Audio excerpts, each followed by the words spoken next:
करू प्रथम नमन दुसरे चरण संतांच्या त्यांच्या कृपादानी कथेचा विस्तारो बाबाजी सद्गुरु दास तुका नमन माझी गुरु राया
भस्मवटी रुंडमाळा हाती त्रिशूळ नेत्री ज्वाळा गजचर्म व्याघ्रांबर कंठी शोभे वासुकिहार भूते वेताळ नाचती हर्षयुक्त उमापती गजचर्म व्याघ्रांबर कंठी शोभे वासुकिहार तुकामणी दिगंबर तया माझा नमस्कार गजचर्म व्याघ्रांबर कंठी शोभे वासुकी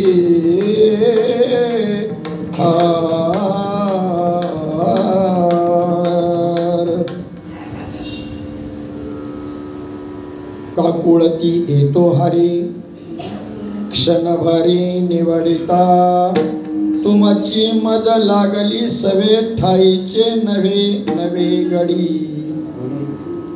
अनिका बोलविती बोलविती आवर अनेक बोलविती फार अनेक बोलविती फार बहु थोर नावडती बहु थोर नावडती तुमची मज लागली सवे ठाईचे नवे नवे नवे नवो नवे नवो नवे गडी भाविके त्यांची आवडी मोठी भाविके त्यांची आवडी मोठी तुका म्हणे मिठे घाले जीवे जे तुमची मज लागली सवे ठाईचे नवे नवे गडी ठाईचे नवे नवे गडी ठाईचे नवे नवे गडी म्हणजे पहिल्यांदा सरळ अर्थ पाहू आपण भगवान परमात्मा कृष्ण परमात्मा हा भक्तांना काकुळ देतो, गोपाळांना गोपिका हे त्याचे भक्त आहे.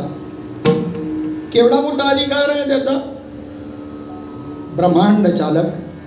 पण असा हा परमात्मा भक्तांना मात्र भक्ती करता काकुळती येतो.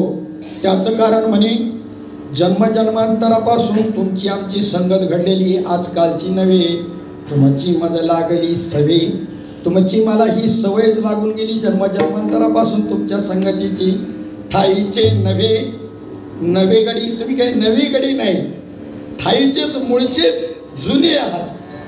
नवे गडी नाही, नवीन नाही आलेले तुम्ही कोणी. भगवान परमात्मा कृष्ण भगवान परमात्मा त्यांच्या सवंगड्यांना म्हणतो, अधिक मोठमोठे बरेच आहे कोणासारखे, इंद्रदेव ब्रह्मदेव, पण ते माझ्या भेटीची दर्शनाची इच्छा धरतात, पण मला मात्र त्यांची भेट आवडत नाही. त्याच्यापेक्षा ह्या घुरट गवळणी आणि हे गोपाळ ज्यांचं तोंड सुद्धा नीट धुतलेलं नाही, पण त्यांची मला अतिशय आवड आहे. आणि मग शेवट काय म्हणतात तुका म्हणे, तुका म्हणे त्यांची आवडी मोठी, भाविके ते त्यांची आवडी मोठी, बरोबर ना, भाविके त्यांची आवड, भाविके त्यांची आवडी मोठी, तुका म्हणे मिठी घाली जिवे. आणि जे भाविक आहेत त्यांची मला मोठी आवड आहे. आणि मग त्यांच्या चरणावरती मी जीवा भावानं मिठी घालतो. तुमची मज लागली सवे ठाईचे नवे नभो गडे. विठ्ठल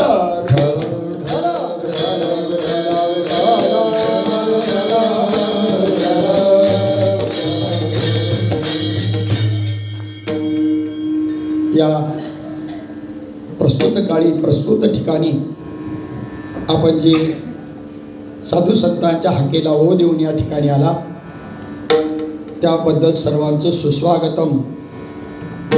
आणि साधू संतांनी चालवलेला अनादी कालापासूनचा मार्ग आणि त्या वाटेने जात असताना त्याचं त्या ठिकाणी काय व्हावं, उजळणा व्हावी.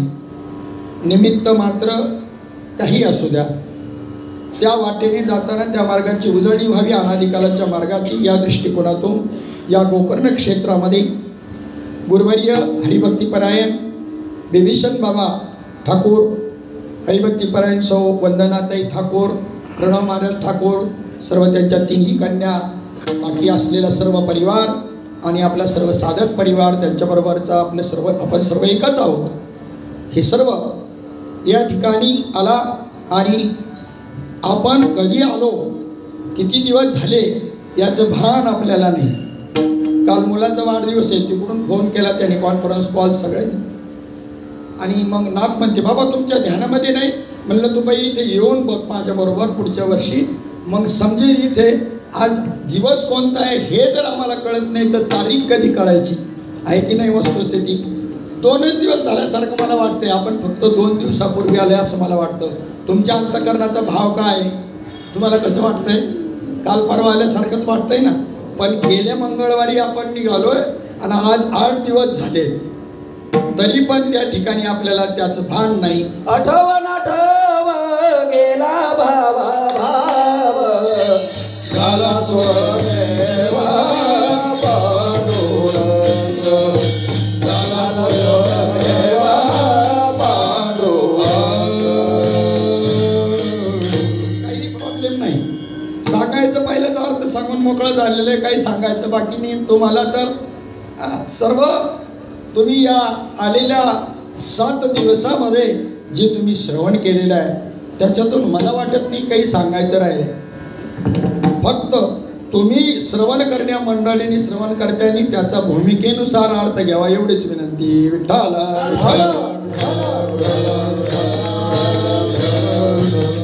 नाही तर बुद्धिभ्रम झाल्याशिवाय राहणार नाही. कारण 2 मार्ग आहेत. साधन मार्गामध्ये एक प्रवृत्ती मार्ग आहे आणि एक निवृत्ती मार्ग आहे. ज्ञानेश्वरीच्या प्रत्येक अध्यायामध्ये जवळजवळ पाऊण अध्याय इथपर्यंत प्रवृत्ती मार्ग मांडला आणि उरलेल्या पाव अध्यायामध्ये निवृत्ती मार्गाचं मार्गदर्शन केलेलं आहे.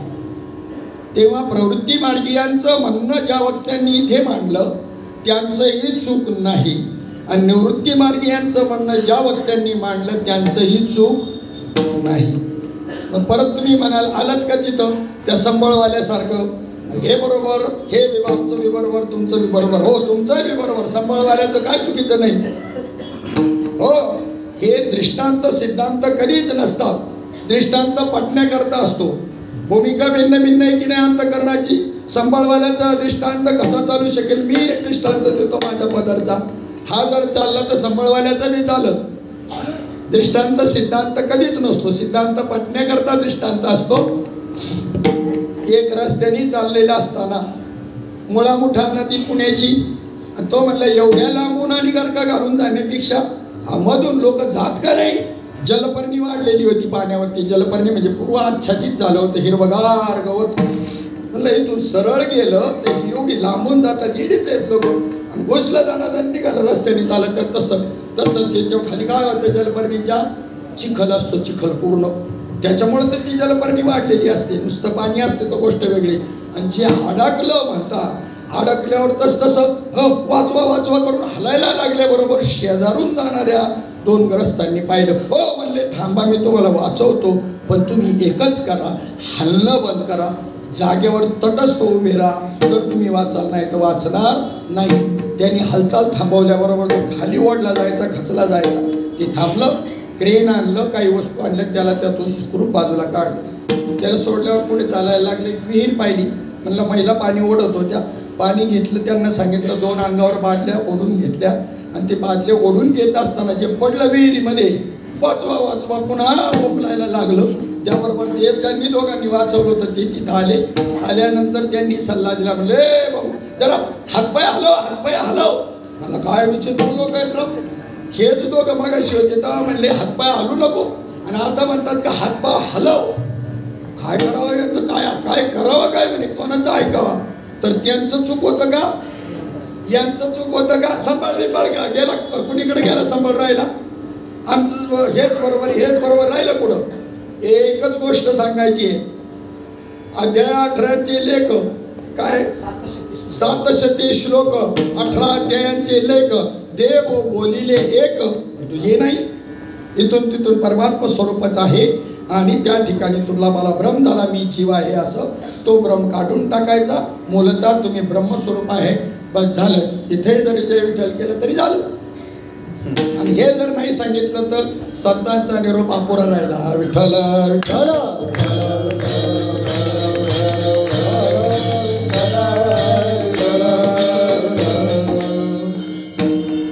जर त्या ठिकाणी भजन करताय पण भजनामध्ये प्रेम नसेल तर प्रेमाविन भजन नाकाविन मोती, अर्थाविन पोथी वाचली काय. आणि ते प्रेम निर्माण होण्याकरता त्यालाच भक्ती हे नाव आहे. ती भावाशिवाय निर्माण होत नाही. भावे विन भक्ती, भक्ती विन मुक्ती, पडे विन शक्ती. भावाशिवाय भक्ती निर्माण होणारच नाही. एका जनार्दनी ऐसी अष्ट सात्विक भाव उत्पन्न होता देव कृपा करी, अन्यथा नाही. एखादा दुसरा भाव कोणाचाही असतो. भाव असल्याशिवाय का गोकर्ण महाबळेश्वरला आले, पण एखादा भाव आहे, एखादा दुसरा भाव आहे. 8च्या 8 भाव त्या ठिकाणी ज्या वेळेला त्या अष्टदा प्रकृतीच्या ठिकाणी निर्माण होतील. आणि ते निर्माण झाले नाही तरी काही कळणार नाही. पण नुसते अष्टसात्विक भाव निर्माण झाले आणि तेवढाच परमार्थ नाही. अष्टसात्विक भावाशिवाय परमार्थ नाही. आणि नुसतं अष्टसात्विक भाव म्हणजे परमार्थ नाही. विठ्ठल विठ्ठल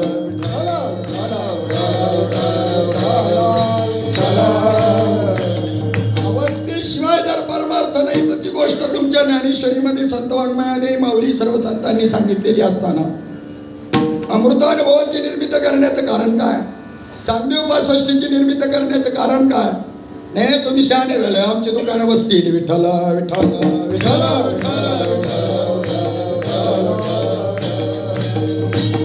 अरे तुम्ही जो अमृताच्या पुत्रांनो, आमचे विभीषण भाऊ म्हणता अमृताच्या पुत्रांनो. विवेकानंद म्हटलेला शब्द आहे त्यांनी त्यांना ठेवला.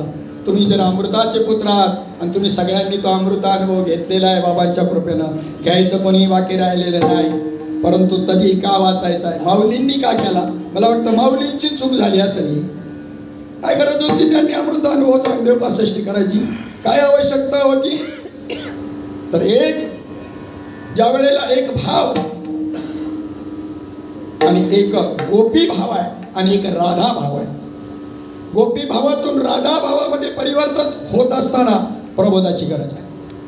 गोपीभाव हा अनुग्रहाच्या नामाने प्राप्त होईल. ध्यानात ठेवा, खंडन मंडन अजिबात नाही. एका एका स्टेपनी एका एका पायरीनं वर जायचे. एक एक बालवाडी पहिली दुसरी तिसरी करत MA पर्यंत जायचंय. त्या वर्गामध्ये गेल्यानंतर त्या वर्गाचा अभ्यास करायचा आहे. तो अभ्यास केल्याशिवाय MA झालेलाच नाही. कोणालाही खंडन मंडन करण्याचा अधिकार नाही. वेदांनी केला नाही, शास्त्रांनी केला नाही. आम्ही आमच्या सोयीनं वापरतो. कसं वापरतो? व्यसनमुक्ती चळवळ चालवली होती आणि व्यसनमुक्ती चळवळीच्या साहेबांनी काय केलं माहिती आहे का? त्याला आलेले सगळे सभासद कोणी हरिभक्तपरायण थोडेच होते. एका काचेच्या टेबलावरती 2 मोठी काचेचे ग्लास घेतले. एका बाटलीमध्ये बिसलेरी बॉटल होती, त्याच्यामध्ये शुद्ध पाणी सर्वांना दाखवलं आणि एक देशी दारूची बॉटल आणलेली होती, तीही सर्वांना दाखवली. एका डबीमध्ये काही गांडूळं आणलेली होती, ती गांडूळं त्या ठिकाणी आणली. शुद्ध असं पाणी आणि पहिल्या ग्लासामध्ये ओतलं आणि त्याच्यातली 4-2 गांडूळं सोडली. त्याच्यामध्ये आनंदाने त्याच्यामध्ये पोहत होती. तीच गांडूळं या ठिकाणी दुसऱ्या ग्लासामध्ये देशी दारूची बॉटलमधली दारू ओतली. तीच गांडूळं पाण्यात टाकलेली इकडे चिमट्याने टाकली. एक क्षणामध्ये तडफडून मेली. आणि सर्व सभासदांना विचारण्यात आलेल्या श्रोतीवर्गांना विचारलं, यातून तुम्ही काय निष्कर्ष काढाल? त्यावेळेला एका सभासदाने सांगितलं, साहेब मी सांगू का? आपल्या पोटामध्ये या गांडुळासारखे अनेक कृमी आहेत, म्हणून देशी दारू रोज प्यावी, ती असेच तडफडून वरती. अर्थ लोपले पुराण नाशक नाशक ज्ञान विषय लोभी माने साधन अवघे गुणशील. अर्थ लोपले पुराण नाशक नाशक ज्ञान विषय लोभी माने साधन गुणशील.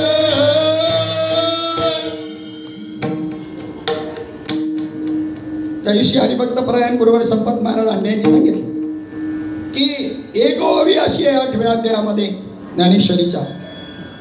आणि मरणी जया जे आठवे तो तेची गती ते पावे येणे कारणे स्मरावे माते तुवा. कोणा करताय? तुमच्या करताय? अमृताच्या पुत्रांनो तुमच्या करताय ही ओवी? अजिबात नाही.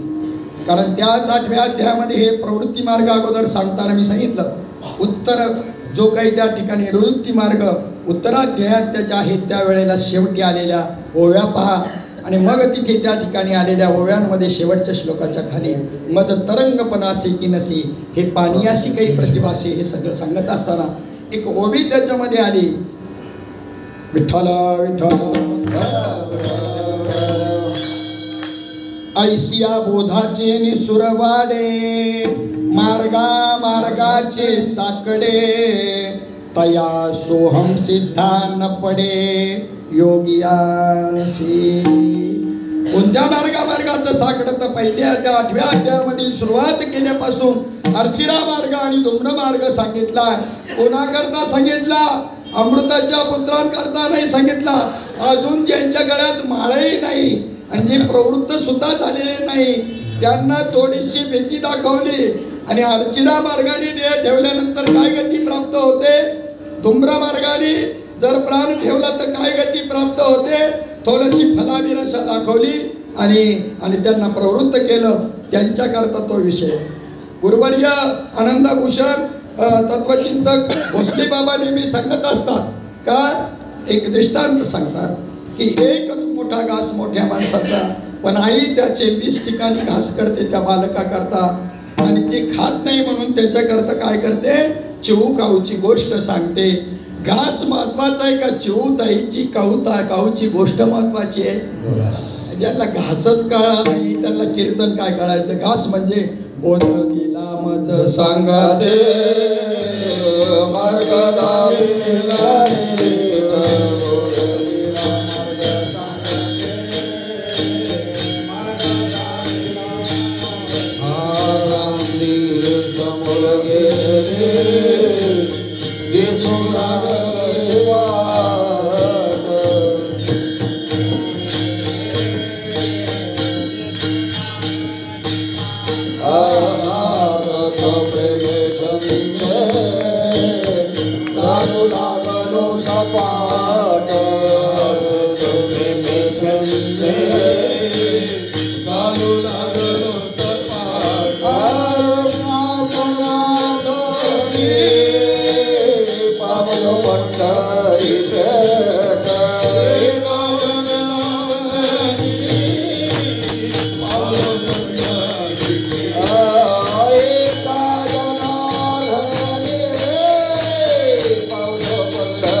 आता जे उभे राहिले हरिभक्तपरायण नाईक महाराज हे आपल्या भेवंडीचे नगरसेवक आहेत.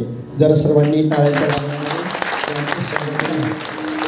म्हणजे त्यांना नगरसेवक म्हणून तुम्ही टाळ्या वाजवलेल्या नाही, विशेषत्वाने ते हरिभक्तपरायण नाही म्हणून वाजवले.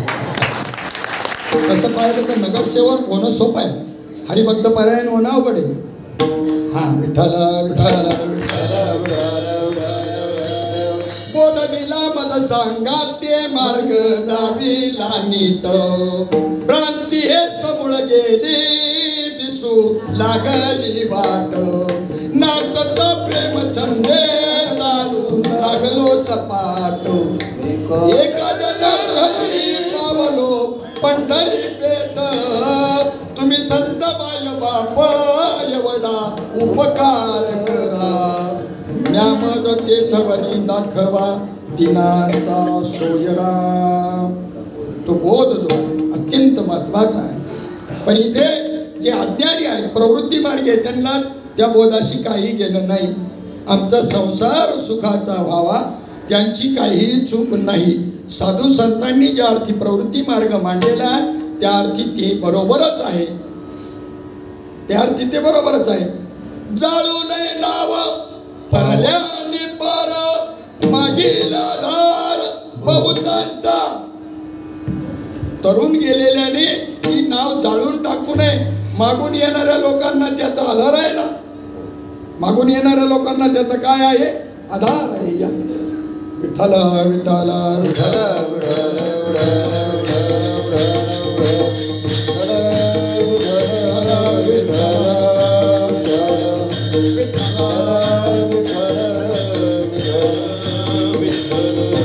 परंतु याचा अर्थ निवृत्ती मार्ग सांगू नये असा नाही, निवृत्ती मार्गाला प्रवृत्त करू नये असा नाही. तो प्रवृत्ती मार्ग आचरण करता करता करता करता शिवलीला अमृत वाचता वाचता वाचता वाचता त्याच्यामध्ये बोधाचं मांडलेलं सुंदर विवेचन, केले कर्म झाले ते कसं भोग आले याचं केलेलं विवेचन, आणि त्यातून प्रवृत्ती मार्गी याची लोक घाबरून तरी निदान काय करतील, या प्रवृत्ती मार्गातून परमार्थाला लागतील, पुढे निवृत्ती मार्गाला येतील. आणि जर हे नाहीच कळलं तर हे जरी न कळलं, बोला हे जरी नाही कळलं तरी दुसरा येईल, हे जरी नाही कळलं,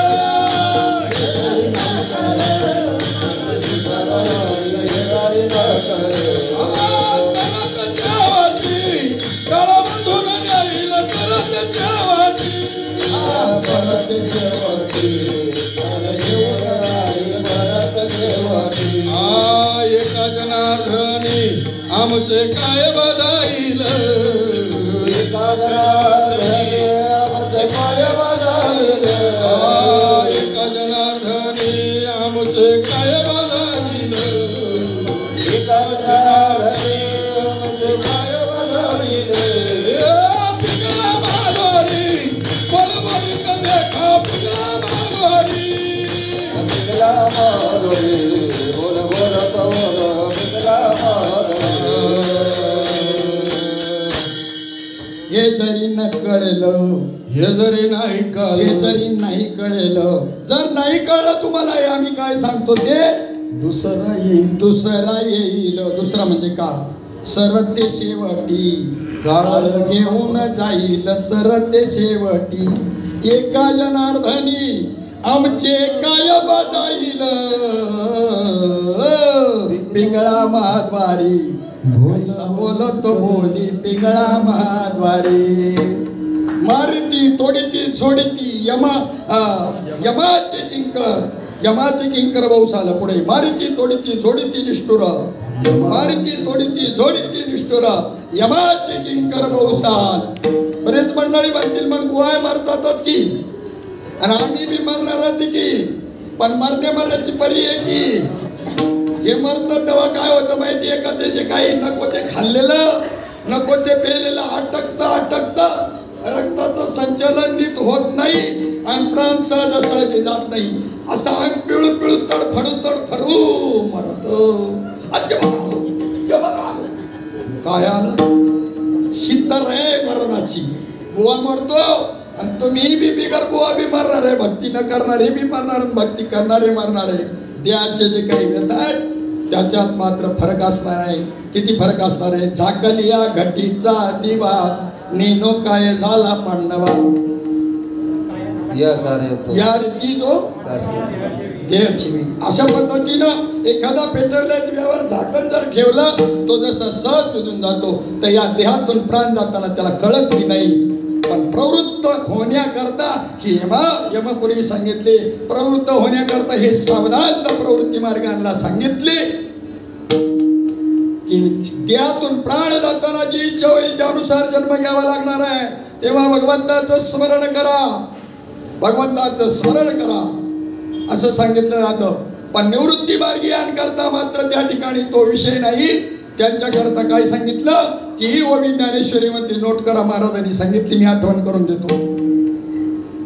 जे मरणाईलीच कडे या देहाचं मरण यायच्या अगोदर मजसी मिळून गेले पुढे, ते मरणी आणखीकडे जातील केवी.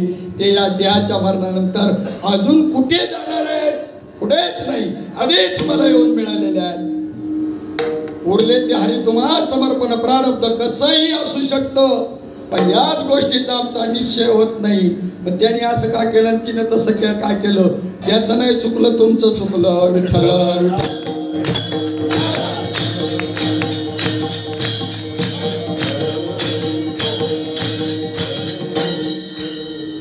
चला, दोन्ही मार्गाचं विवेचन साधू संतांनी केलेलं आहे.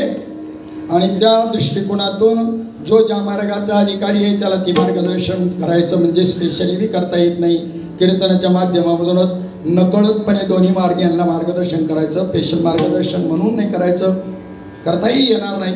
पण मात्र एक गोष्ट ध्यानात ठेवा, एकच बॅच बाहेर पडली एम एची एकच बॅच बाहेर पडली 20 विद्यार्थ्यांची. आणि त्याच्यानंतर त्यांनी BEd बी केलं, MA BEd केलं. आणि हे शिक्षक म्हणून ज्या वेळेला वेगवेगळ्या संस्थांमध्ये क्रियाशील झाले, नोकरीला लागले, त्यावेळेला मात्र त्यांना शिकवायला वर्ग वेगवेगळे मिळाले. MA BEd जरी सगळे होते तरी कोणत्या वाट्याला 8वीचा वर्ग आला, कोणाचा 10वीचा आला, कोणाला 12वीचा आला, कोण कुठल्या संस्थेतून कुठे शिकवायला गेला, तर कॉलेजला, ज्युनियर कॉलेजला, कोण सिनियर कॉलेजला, कोणी MAचं शिकवायला. मला सांगा त्याच्यामुळे काय फरक पडला का? एका बॅचचे विद्यार्थी सांगितले, एका गुरुजीकडे शिकलेले सांगितले मी, परंतु त्यांना तो भेद कशास्तव करावा लागला? कशास्तव करावा लागला? बाळकाचे चाली माता जाणून पाऊल घाली. मग इथे किती त्या गुरुजींचं शिक्षण तर फक्त MA आहे, MA BEd आहे. एखादा विद्यार्थी त्याच्या पुढेही अजून त्या ठिकाणी MA BEdच्या पुढे काही नाही, पण समजा PhD केली त्याच्यावरती त्याने, त्यानंतर MBA केलं, गुरुजींच्या पेक्षा उच्च लेवलचं शिक्षण घेतलं, तरी त्याला ज्यांनी त्या MA BEdला शिकवलं त्यांनाही तो तेवढाच आदर देतो. एवढंच नाही तर बालवाडीमध्ये 1ली, 2री, 3रीला ज्या गुरुजींनी शिकवलं त्यालाही तेवढाच आदर देतो का कमी जास्त आदर असतो? किंवा कमी जास्त असावा काय? प्रवृत्ती मार्गाचं मार्गदर्शन करणाऱ्यांबद्दल आदर, निवृत्ती मार्गीयांचं मार्गदर्शन करणाऱ्याबद्दलचा आदर समत्वानं आपल्या ठिकाणी असायला पाहिजे, याबद्दल वाद नाही. पण निवृत्ती मार्गाला गेलेल्यांनी प्रवृत्ती मार्ग सांगण्याऐवजी आचरून दाखवायचा आहे आणि निवृत्ती मार्गाला त्या ठिकाणी अनुभवाला आणून द्यायचा आहे. विठ्ठल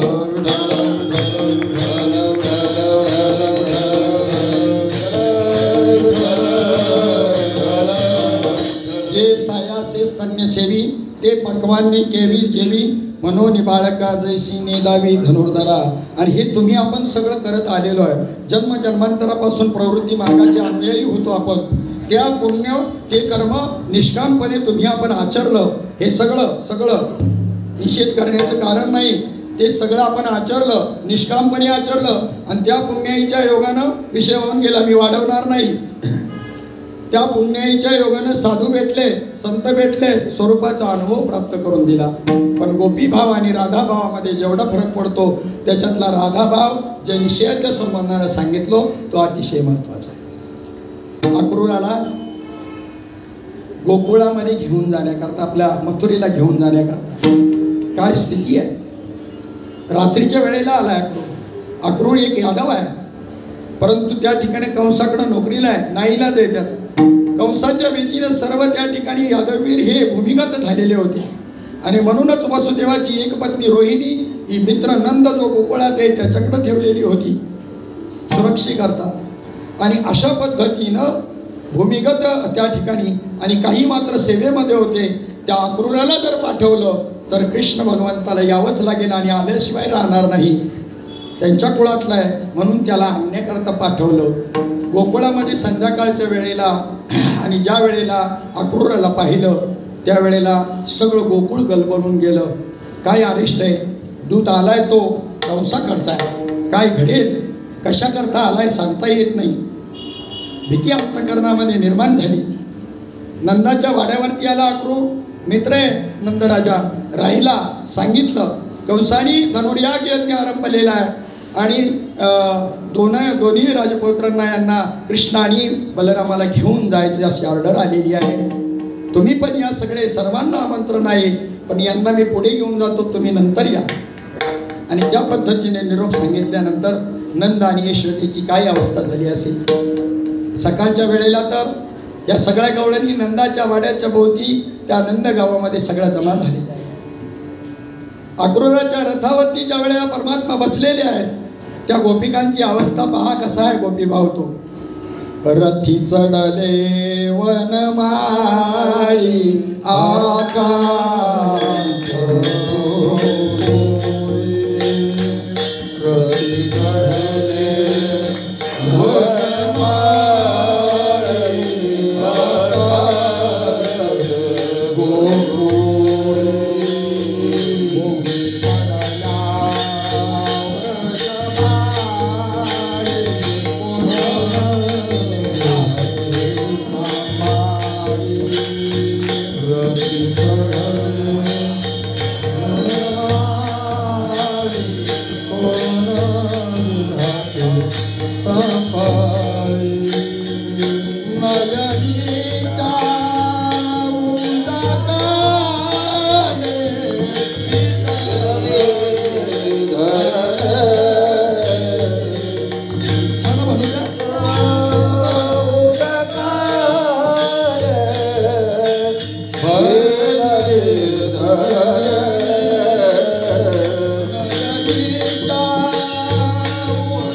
इथे अवस्था व्हायला पाहिजे नाही म्हणा.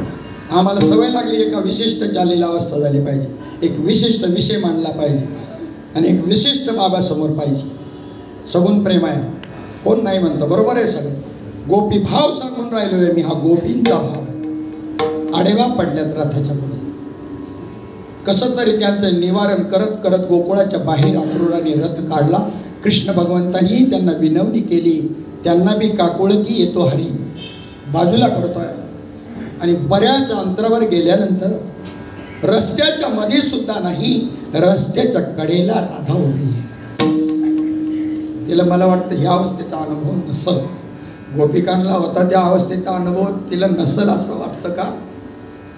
अरे तिचा अनुभव हाच राधा भाव आहे. गोपी भावामध्ये न्यूनता पण राधा भावामध्ये पूर्णत्व. राधा भावामध्ये विवेक आहे, गोपी भावामध्ये फक्त भाव आहे. म्हणून या ठिकाणी तिचा राधा भाव पहा कसा आहे, राधेचा भाव कसा आहे. तुझी इच्छा बोलायचं असेल तर बोल, नाही तर ती ताडवी गेली असती या बाकीच्या गोपींसारखी. नाही, रस्त्याच्या कडेला उभी आहे, त्याची इच्छा असेल तर तो माझ्याशी बोलेल, का बोलणार नाही. त्याने रथ थांबवलं, राधीला सांगितलं तिने सांगितलं ज्या कार्याकरता तुमचा अवतार आहे त्याला आमचं पहिलं अनुमोदन आहे. आमचं प्रेमराव बाजूला, आमचं जे जे काही आहे ते संसार आहे. आमचं परमार्थ जरी असला तरी आमचा संसाराच चाललेला आहे. हो, कशा करताय? आमचा परमार्थ सुद्धा संसारिकच इच्छा आहे. आणि म्हणून हा दृष्टांत सगळे आपले महात्मे मंडळी सांगत असतात. नारद मुनींचं त्या ठिकाणी देवाचं एक वेळेला डोकं दुखायला लागलं. नीट विचार करा, राधा भाव गोपी भाव याच्यातलं अंतर आपल्या समोर मांडतोय. माझ्यावर जबाबदारी टाकली बिभीषण महाराजांनी. काय की घर सारवायचं पूर्वी कोणाची घर असायची? कारवीची घर असायची, कारवीची. आणि शेणाने सारवायची. पोरीश्वरींनी सारवलं का आत्याबाईने शेवटचा हात मारायचा, विठ्ठल विठ्ठल.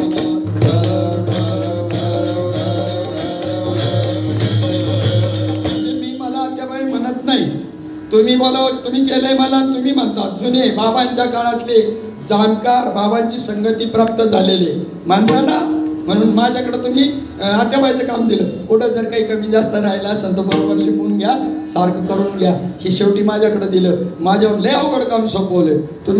तुमचंच काम लय सोपं झालं सगळ्यांचं, पण माझ्यावरती जबाबदारी आली आणि म्हणून मला हे निवाड्याचं बोलावं लागतंय. आणि इथे या ठिकाणी कोणाची स्तुती करणार नाही, कोणाची निंदा नाही, कोणाचं चूक बरोबर अजिबात सांगणार नाही. मी अशा पद्धतीनं तुमच्या पुढे विषय ठेवणार आहे. तुम्हीच चिंतन करून बरोबर काय काय चूक कोणाचं नाही, बरोबर बी नाही, अजिबात नाही. पहिल्यांदाच सांगितलं, चूक कोणाचंही नाही, बरोबर आहे. बरोबर चूकचा विषयच नाही. भूमिकेनुसार तुम्हाला ती गोष्ट निवडावी लागेल. भूमिकेनुसार काय भूमिका असेल, भूमिकेनुसार अभंग. चला पुढे.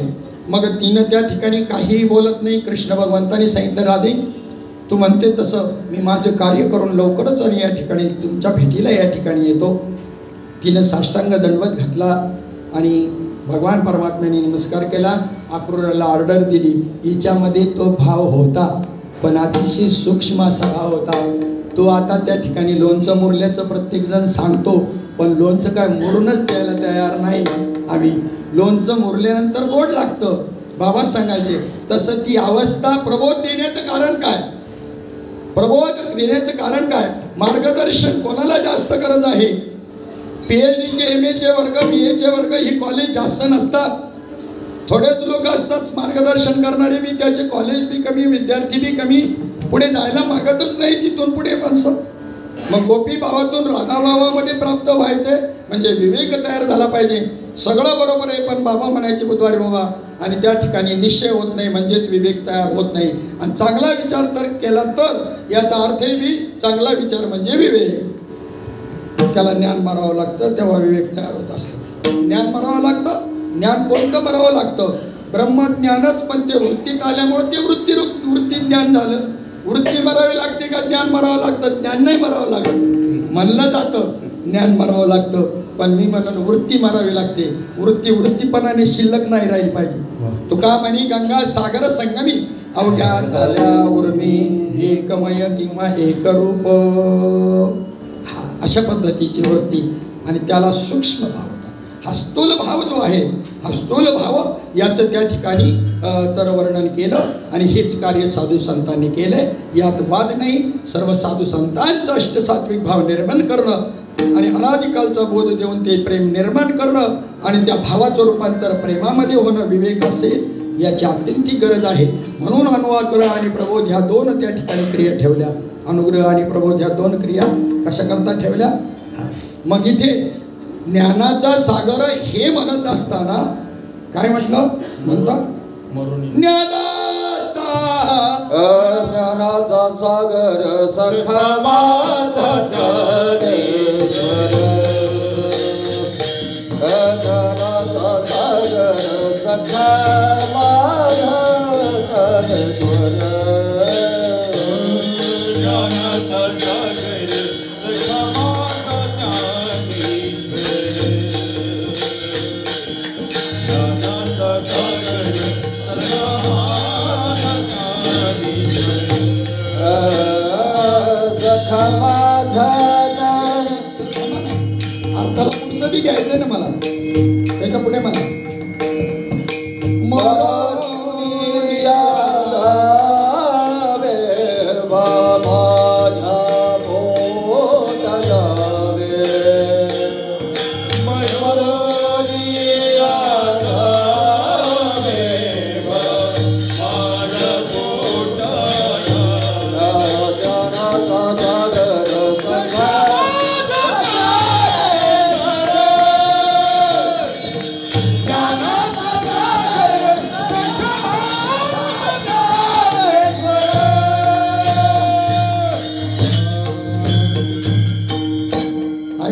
नीट एक एक शब्द पहा कसा आहे. ज्ञानाचा सागर सखा माझा ज्ञानेश्वर, मरोनिया जावे बा माझ्या पोटा यावे. ज्ञानाचा सागर सखा माझा ज्ञानेश्वर. काय मरोनिया जावे? ज्ञान मरून जावं. अज्ञान ज्ञाने नेलिया आणि ज्ञाने कीर्तिमुखत्व केले. या म्हणजे ज्ञानाचं तोंड काळं झालं पाहिजे. वृत्तीरूप ज्ञानाचं हे आहे, ब्रह्म ज्ञानाचं आहे, पण वृत्ती रूपानं आलं ना. माऊली म्हणतात आगा गंगोदक जरी झाले, जरी गंगेचं पवित्र शुद्ध पाणी आहे पण मध्यमांड्या आले.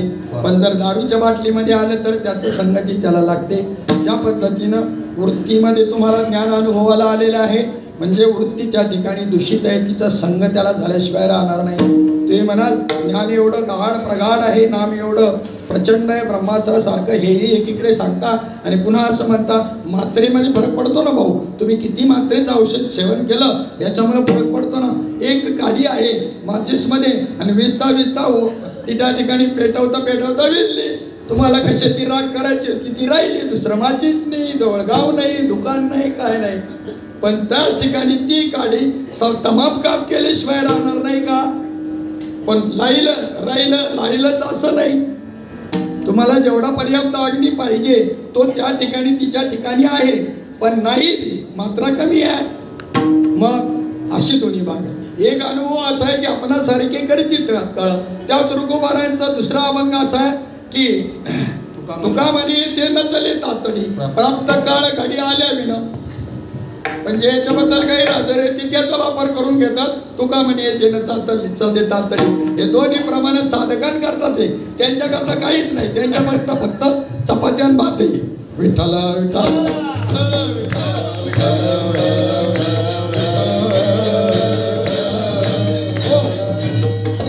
अरे महात्म्यानो लक्षामध्ये घ्या, लक्षात घ्या. चार ही भावंड आहेत काय? चार भावंड आहे ती निवृत्ती, ज्ञानदेव, सोपान, मुक्ताई. ही चार भावंड आहे का? भावंडाच्या रूपानं आले. कोण होती सगळ्यांना माहिती. सदाशिवाचा अवतार, त्याच्यानंतर महाविष्णूचा अवतार, ब्रह्मा सोपानंतो झाला, आदिशक्ती, मुक्ताबाई, सर्वांना माहिती आहे. हे सामान्य आहेत काही? काय विषय चालला होता आपला? हा, या सर्वांना समाधी दिलेली आहे का? कोणी राहिलाय बाकी समाधी? कोण आहे ते? या अवस्था आहेत तुमच्या, हे माणसं नाही. मग इथे क्रम जन्मताना कोणाचा आहे? पहिला निवृत्तीचा आहे, दुसरा ज्ञानाचा आहे, तिसरा सोपान, चौथी मुक्ती आहे. त्यांचा क्रम आहे तो विठ्ठल पंतांचा क्रम आहे. तुमच्या जीवनामध्ये कदाचित ज्ञानाने सुरुवात होईल. तुमच्या जीवनात पहिलं तुम्हाला पोरगा ज्ञान होईल, नंतर निवृत्ती कदाचित झालेली नसेल तुमची, मग दुसऱ्यांदा निवृत्ती येईल आणि मग ते ज्ञान दृढ होईल. मग तुमच्यामध्ये भक्तिरूपी सोपान येईल आणि मुक्त स्थितीला प्राप्त व्हाल. क्रम वेगळा असू शकतो, पण त्यांच्या क्रमाने विठ्ठल पंतांचे असं आहे, अगोदरच निवृत्ती त्या ठिकाणी प्राप्त झाली. म्हणजे वैराग्य अगोदर होतं, ज्ञान नव्हतं. नुसतं वैराग्य सुद्धा कसं आहे? आंधळे कुणीकडे घेऊन जाईल. विवेकासहित वैराग्याचे बळ धडधडीत ज्वाळा अग्नी माझी असं पाहिजे. आणि परिणाम काय झाला त्या ठिकाणी त्यांच्या ठिकाणी पहिला पोरग अपत्य निवृत्ती आहे. तसं साधकाच्या ठिकाणी पहिल्यांदा जरी निवृत्ती नाही आली, पहिल्यांदा संतांच्या कृपेने जरी ज्ञान प्राप्त झालं तरी दुसऱ्यांदा त्याच्या योगानेच वैराग्य निर्माण होऊन त्याला निवृत्त दशा प्राप्त होत असते. त्यानंतर भक्तीचं सोपान त्याच्या हाताला लागून मुक्त स्थितीला प्राप्त होतो. जन्माचा क्रम निवृत्ती, ज्ञानदेव, सोपान, मुक्ताई जरी असला तर समाधी देण्याचा क्रम मात्र पहिला कोणाचा आहे? पहिलं कोणाला समाधी दिली? ज्ञानाला. का? मरोनिया जावे माझ्या पोटी यावे. मग दुसराची का मग तसाच आहे ज्ञानाच्या सागरासारखा. विवेक सागर सखा माझा ज्ञानेश्वर. तर ज्ञान मरून गेलं किंवा वृत्ती मरून गेली त्या ठिकाणी ज्ञान म्हणण्यापेक्षा, किंवा त्या ज्ञानाला समाधी दिली की त्या ठिकाणी काय होतं? त्या ठिकाणी तुमच्यामध्ये विवेक निर्माण होतो. आणि म्हणून त्याच्याकरता त्यांना प्रत्येकाला समाधी द्यायची आहे असा भाव त्या ठिकाणी सांगितलेला आहे. समाधी खरी आपल्याला त्या ठिकाणी प्राप्त होण्याच्या वेगवेगळ्या प्रक्रिया आहेत. हठयोगामधून एक समाधी प्राप्त केली जाते. वृत्तीची तटस्थता, निश्चलता हे हठयोगाच्या माध्यमामधून प्राप्त झालेली समाधी आहे. नादब्रह्म आहे, त्याच्यातून समाधी प्राप्त होत असते. नादब्रह्मामधून सुद्धा समाधी प्राप्त होत असते, ध्यानात घ्या. त्याच्यानंतर अर्जुना समत्व चित्ताची, या पद्धतीने चित्ताचं समत्व प्राप्ती होणं आणि समाधी प्राप्त होणं. पण याच्यामध्ये त्या ठिकाणी जी समाधी तुम्हाला नामाने प्राप्त होते, म्हणजेच ही समाधी किती सोपी आहे पहा. लोक झाले नादे लागले समाधी, लोक झाले नादे लागले समाधी, लोक झाले नादे लागले समाधी, लोक झाले नादे लागले समाधी. मूढ जन नर नारी लोकारे, मूढ जन नर नारी लोकारे, मूढ जन नर नारी लोकारे, मूढ जन नारी लोकारे. पंडित ज्ञानी योगी महानुभव, पंडित ज्ञानी योगी महानुभव, पंडित ज्ञानी योगी महानुभव, पंडित ज्ञानी योगी महानुभव. एकची सिद्धता धरणारे, एकची सिद्धता धरणारे, एकची सिद्धता धरणारे.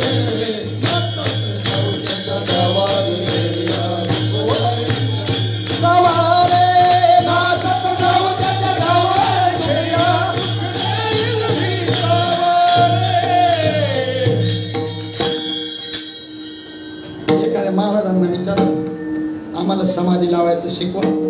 अरे उठून सुट निघाला समाधी शिकायला. हे बा यांचे विचार, यांची निगेटिव्ह थिंकिंग आता कुठे ते राहिलंय का सांगणारांची? पूर्वी होतं, आता राहिलेलं नाही. आणि हे आम्हाला मार्गदर्शन करणार. मग त्या ठिकाणी इथे मात्र सांगितलं, लूप झाली नादी लागली समाधी. कोणाला कोणाला बोला. मूढ जन नरनारी लोकारे.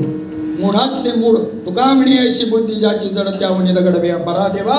अशा मूढ जनांना आणि नामाच्या माध्यमामधून जी भावसमाधी प्राप्त होते आणि तीच कीर्तनातली समाधी आहे. आणि म्हणून या हठयोगाच्या समाधीचं सुख त्या ठिकाणी त्याचा निषेध केला. समाधीचे सुख सांडावो वाळून, समाधीचे सुख सांडावो वाळून, समाधीचे सुख सांडावो वाळून, समाधीचे सुख सांडावो वाळून. ऐकाया कीर्तनी ब्रह्मरस, ऐकाया कीर्तनी ब्रह्मरस, ऐकाया कीर्तनी ब्रह्मरस. कीर्तन म्हणजे दिल बैलाने की बात नाही, करमणुकीची गोष्ट नाही, मन रमवण्याची गोष्ट नाही, मनोरंजन करण्याची गोष्ट नाही, मन निरंजन करण्याची गोष्ट आहे. कीर्तन चांग आणि हो यांग.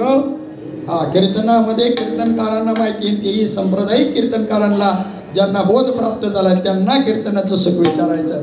ते या हठयोगाच्या समाधीचं दुःख जे काही आहे ना सुख, त्यांच्या दृष्टीने तुकोबाराय म्हणतात, समाधीचे सुख सांडावं वाळून. ऐसा या कीर्तनी ब्रह्मरस. आणि त्या कीर्तन रसाचं सेवन म्हणजेच ब्रह्मरसाचं सेवन, ब्रह्मनामाच्या रसाचं सेवन ही सगळी मंडळी करत होती. आणि त्याला काला असं नाव आहे. काला म्हणजे दही लाईन हा वर दुर्मिळ हे असं नाही. जिथं अमृतापेक्षा दुर्लभ कोणती गोष्ट आहे. परंतु हा दही लाईचा काला आमच्या डोक्यामध्ये घुसवला. सुंदर भोसले भाऊ सुंदर सांगत असतात, आज मडकं नाही आहे. मला भाऊनी सांगितलं पहिलं, म्हणलं नसलं तरी चालते, काही नाही नसलं तरी चालते. आपण त्या ठिकाणी आपलं फोटो लिहिलंच आहे मडकं, त्याच्यामुळे काही नसलं तरी चालू शकणार. परंतु त्या ठिकाणी ते प्रतीक आहे. आणि त्या प्रतीकाच्या दृष्टिकोनातून काल्याचा अर्थ जर आपल्याला पाहायचा झाला तर विवेक चूडामणी ग्रंथामध्ये काल्याचा अर्थ सांगितलेला आहे. आणि अर्ध्या श्लोकामध्ये सांगितलं. त्यांनी सांगितलं, श्लोकार्धेन प्रवक्ष्यामि यदोक्तम ग्रंथ कोटिभी. कोट्यावधी ग्रंथ जरी आपल्या संस्कृतीचे असले तरी अर्ध्या श्लोकामध्ये शंकराचार्य सांगतात, मी तुम्हाला त्यांचं तात्पर्य सांगतो. ब्रह्म सत्यम जगन मिथ्या, जीवो परब्रह्मैव नापरः. ब्रह्म सत्य आणि जगत नित्य आहे, जीव आणि परब्रह्म वेगळे नाही.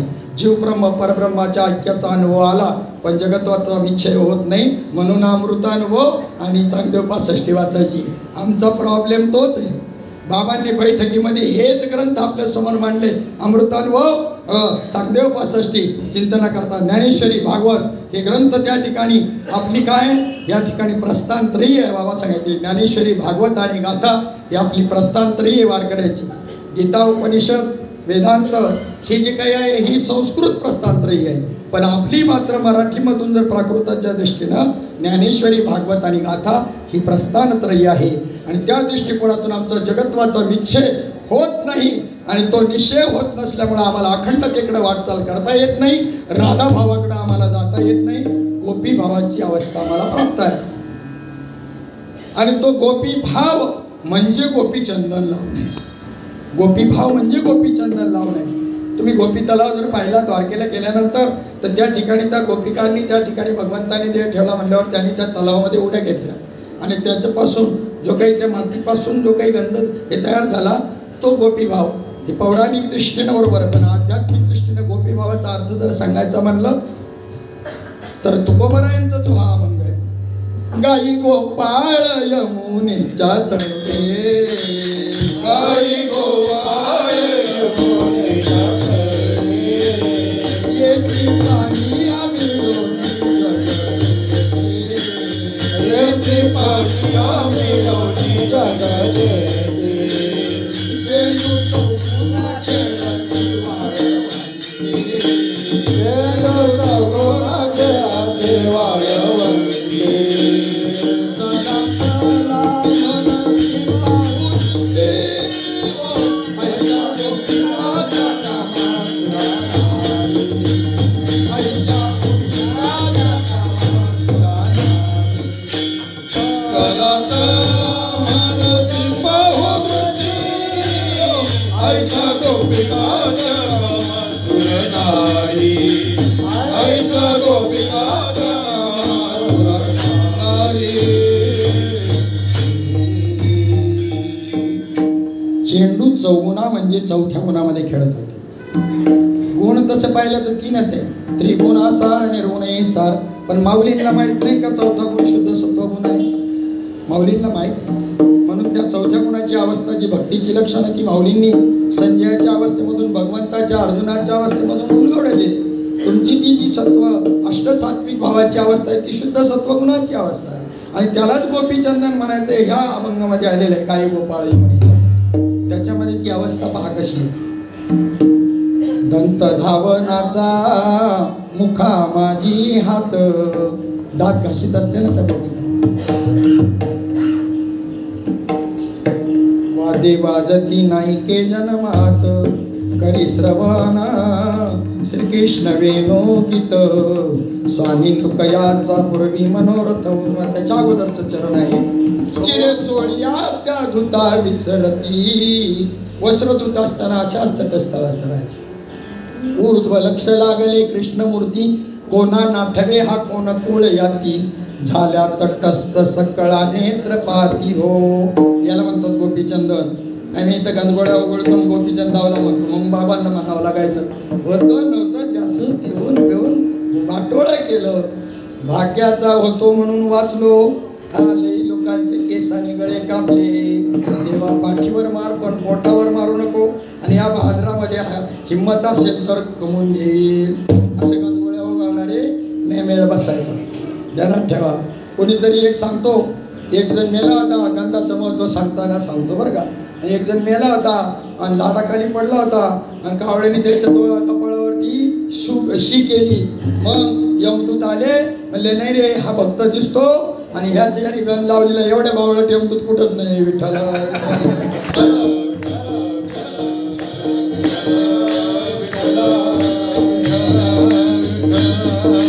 गोपी भाव म्हणजे अष्टसात्विक भाव प्राप्त झाल्याशिवाय गत्यंतर नाही, परमार्थ नाही. पण त्याचं रूपांतर आणि राधा भावामध्ये व्हायला पाहिजे. निर्गुण प्रेम तयार झाला पाहिजे. साधू संत आमचे आकाशाकडे पाहून रडायचे, कोणताही विषय नसायचा चित्ताला, आणि तरी त्या ठिकाणी त्यांच्या ठिकाणी त्या धारा अविरतपणे चालायच्या. धारा खंडित ओग चाली येला नित्य, काकड आरतीमध्ये जे म्हणलं जातं ते रामकृष्ण नारायण खंड खंडेना जीवन, अशी अविरत धारा. आणि तिचंच उलट केलं की राधा होत असतं. आणि अखंड वर्णन श्रीमद भागवतामध्ये तिचंच आहे. कोणाचं?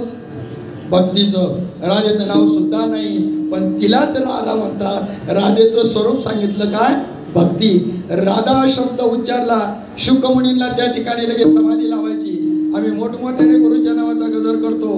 हिंदू संस्कृतीला ते अनुकूल नाही. हिंदू संस्कृतीमध्ये पत्नी पतीचं नाव उच्चारत नाही. हिंदू संस्कृतीमध्ये मिठाला मीठ म्हणायची पद्धत नाही. गोड आणा, पण सातारकडे गोड कळत नाही, साखर आणून ठेवतात, मग मीठ आणा म्हणावं लागतं. अशी संस्कृतीची वाटचाल चालू आहे. सुधारणा. आणि म्हणी नावाने हाक मारला तर अलीकडच्या पोरी म्हणतात नावाने हाक मारण्यात लई प्रेम असतं. म्हणलं 1.5 वर्षामध्ये घटस्फोट. विठ्ठल विठ्ठल.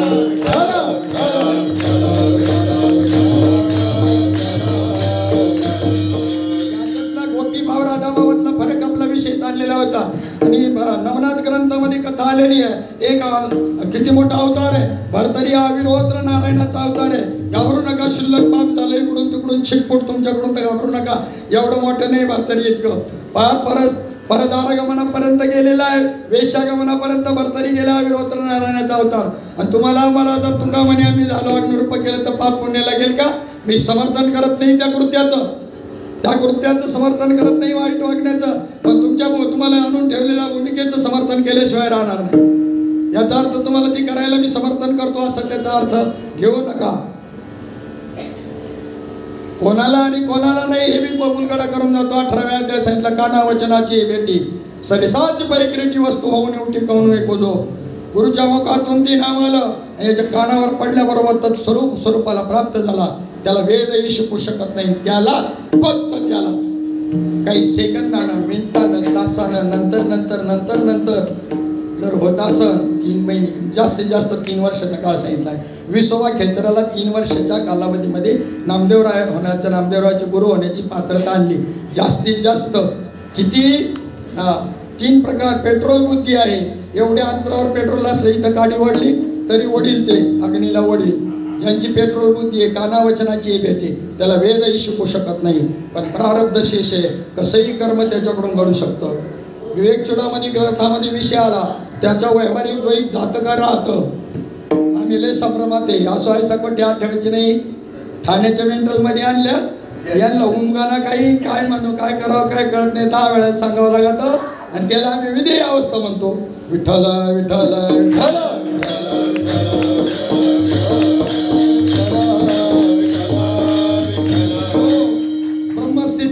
ब्रह्मस्थिती जडबुड असू शकत नाही. ब्रह्मस्थिती कशी असू शक्य असेल थोडासा अंदाज करा ना. हा, विशन भाऊंनी आपल्या जे नारायण बाबांचं उदाहरण सांगितलं त्यांच्याकडे पाहायचं. तुम्हाला नाही कळलं, शास्त्र पाहून बी नाही कळलं, महात्म्याकडे पाहायचं, आठवायचं. कोणत्या प्रसंगाला काय विषय झालेला सगळं सांगितलं. वेदातली एकही श्रुती सांगायची बाकी नाही ठेवली, आचरून दाखवली. प्रत्यक्ष सतत अनुसंधानावर असं सतत त्यांचा चेहरा पाहून मनी स्थिती त्यांच्या चेहऱ्यावर. आणि त्याला म्हणतात विधी अवस्था, उन्मनी अवस्था. यांच्या गाडीवरती आम्ही सर्वत्र सांगतो. तुम्हाला कबीर महाराजांची गोष्ट सांगतो. कबीर महाराज रस्त्याने जाताना पोटरीचा लचका तोडला कुत्र्याने. दुसऱ्यांनी सांगावं लागलं, त्यांना खबर नाही. रक्त गळतंय, मांसाचा गोळा लोंबलाय, पण त्यांना खबर नाही. दुसऱ्यांनी सांगावं लागलं कबीर महाराजांना, तुमचा पोटेचा गोळा कुत्र्याने तोडलाय. त्यांनी सांगितलं कुत्ता जानी चमडा जानी. याला म्हणतात विधी अवस्था. शेरवानी टोपी घातलेला फक्त जर कबीर महाराज डोक्यात असेल तर, आणि मन जमणार नाही. साधी टोपी घातलेले आणि पण कबीर महाराज ज्या वेळेला विभीषण भाऊच्या गाडीवर बसले, उजव्या पायाचा अंगठा तुटलाय, रक्तबंबाळ झालाय, आणि तरीसुद्धा काही त्यांच्या ठिकाणी परिणाम नाही. हे कबीर महाराज तुम्ही पाहिलेले असताना सुद्धा तुम्हालाही जर अजून कबीर महाराज पाहायची इच्छा असेल, तुमच्या ज्ञानाला नमस्कारच करावा वाटतो. विठ्ठल विठ्ठल.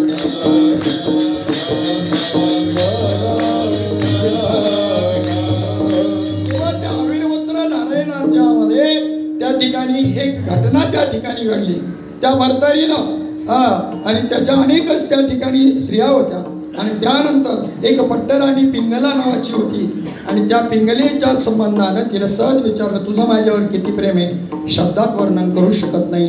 प्रसंग आल्यावर मी तुम्हाला दाखवेन. प्रेम वृत्तीमध्ये निर्माण व्हावं आणि वृत्तीतलं कृतीत यावं. वृत्तीतलं कुठे यावं? आमचं अजून वृत्तीमध्येच आहे. वृत्तीतलं कृतीत आलं की राधाभाव तयार झाला, आणि वृत्तीतच राहिलं तर गोपी भाव राहील. वृत्तीत प्रेम निर्माण होणं गोपी भाव आहे आणि ती कृतीत उतरणं हा काय आहे? हा राधा भाव. मग त्या ठिकाणी एक वेळ परीक्षा पाहण्याकरता राजा भर्तरी अरण्यात गेला. एका सिंहाला मारलं, शिकार केली आणि त्या रक्तामध्ये आपले वस्त्र भिजवून एका सेवकाकडे पाठवली. का आता सगळ्यांना माहिती आहे. मग त्या सगळ्या राजांनी अतिशय शोक केला. किती शोक केला? कोण गडबडा लोळते, कोण केस उपटते, कोणी अगदी त्या ठिकाणी आपलं तोंड जोडून घेते. कोण काय कोण काय कोण काय कोण काय कोण काय, हे सगळं गोपी भावाचं वर्णन आहे. या सगळ्या यांच्या ज्या अवस्था आहे ना या राण्यांच्या, त्या गोपी भावात मोडतात. पण राधा भावाची अवस्था ज्यांना प्राप्त आहे आणि ती मात्र पिंगला. तिच्या कानावर राजा भर्तरीचं असं झालंय आणि ती समोरचं पाहिल्याबरोबर तिच्यातला प्राण निघून गेला. निघून गेला याला म्हणतात राधा भाव. एक गोपिका म्हणती, काय सांगू बाई, त्याचं स्मरण केलं ना, त्याचं स्मरण केलं की माझ्या डोळ्यामध्ये घळघळ घळघळ घळघळ अश्रुधारा येतात. दुसरीनं सांगितलं, बाई सांगू का, माझं तर तुझं तरी तुला भाग्यवान आहे, तुझ्या डोळ्यातून अश्रुधारा तरी येतात. पण त्याचं स्मरण करून करून करून माझ्या डोळ्यात त्या अश्रुधाराच आटून गेल्या. कोणती भाग्यवान कळतं का? नाही तर जेवल्यावर कळण. विठ्ठल विठ्ठल विठ्ठल.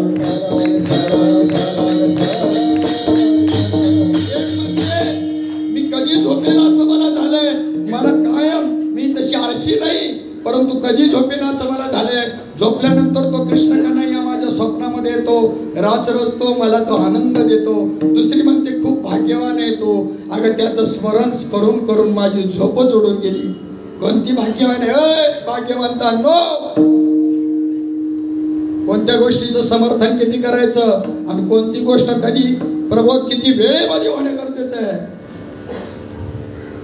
किती वेळेत होणे गरजेचं आहे, नीट विषय समजून घेणं किती आवश्यक आहे बा. दोन्ही गोष्टी आहेत. अष्टसात्विक भावाशिवाय परमार्थ नाही. पण त्यातूनच पुढे जाऊन तुम्हाला हा राधा भाव, हा ब्रह्मभाव, ब्रह्मस्थिती प्राप्त करायची आहे. विठ्ठल विठ्ठल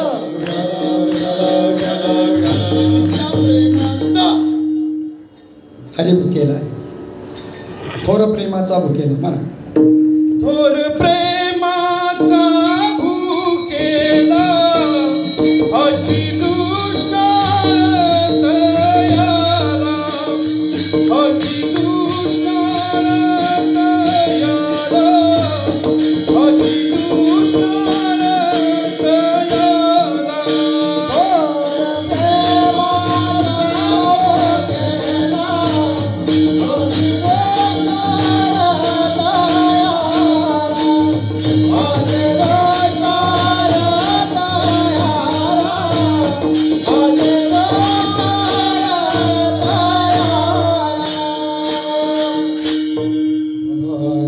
मज गोपिकांची कोण गोडी, की त्यांच्या प्रेमाची जाती चोखडी.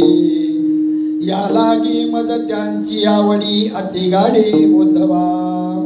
कुब्जा काय सुंदर होती, मनोनीतीची मजा ती प्रीती.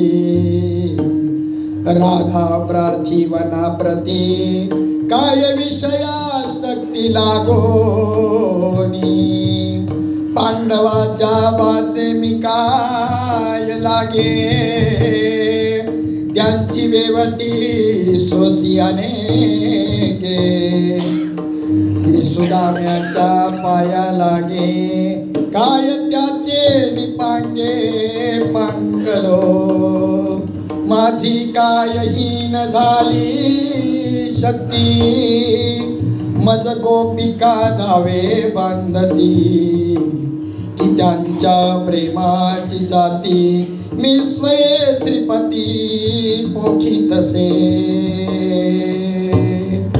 अर्जुन प्रतिज्ञेची प्राप्ती, म्या दिवसा लपविला गवस्ती. की लावून जयद्रथासी ख्याते, म्या सुभद्रापती वाचविला. मी न लागता कोणाची कवडी, अर्जुनाची दूतसे घोडी. मी धर्माघरी उच्चिष्ट काढी, मजा त्या बडी भक्ताची.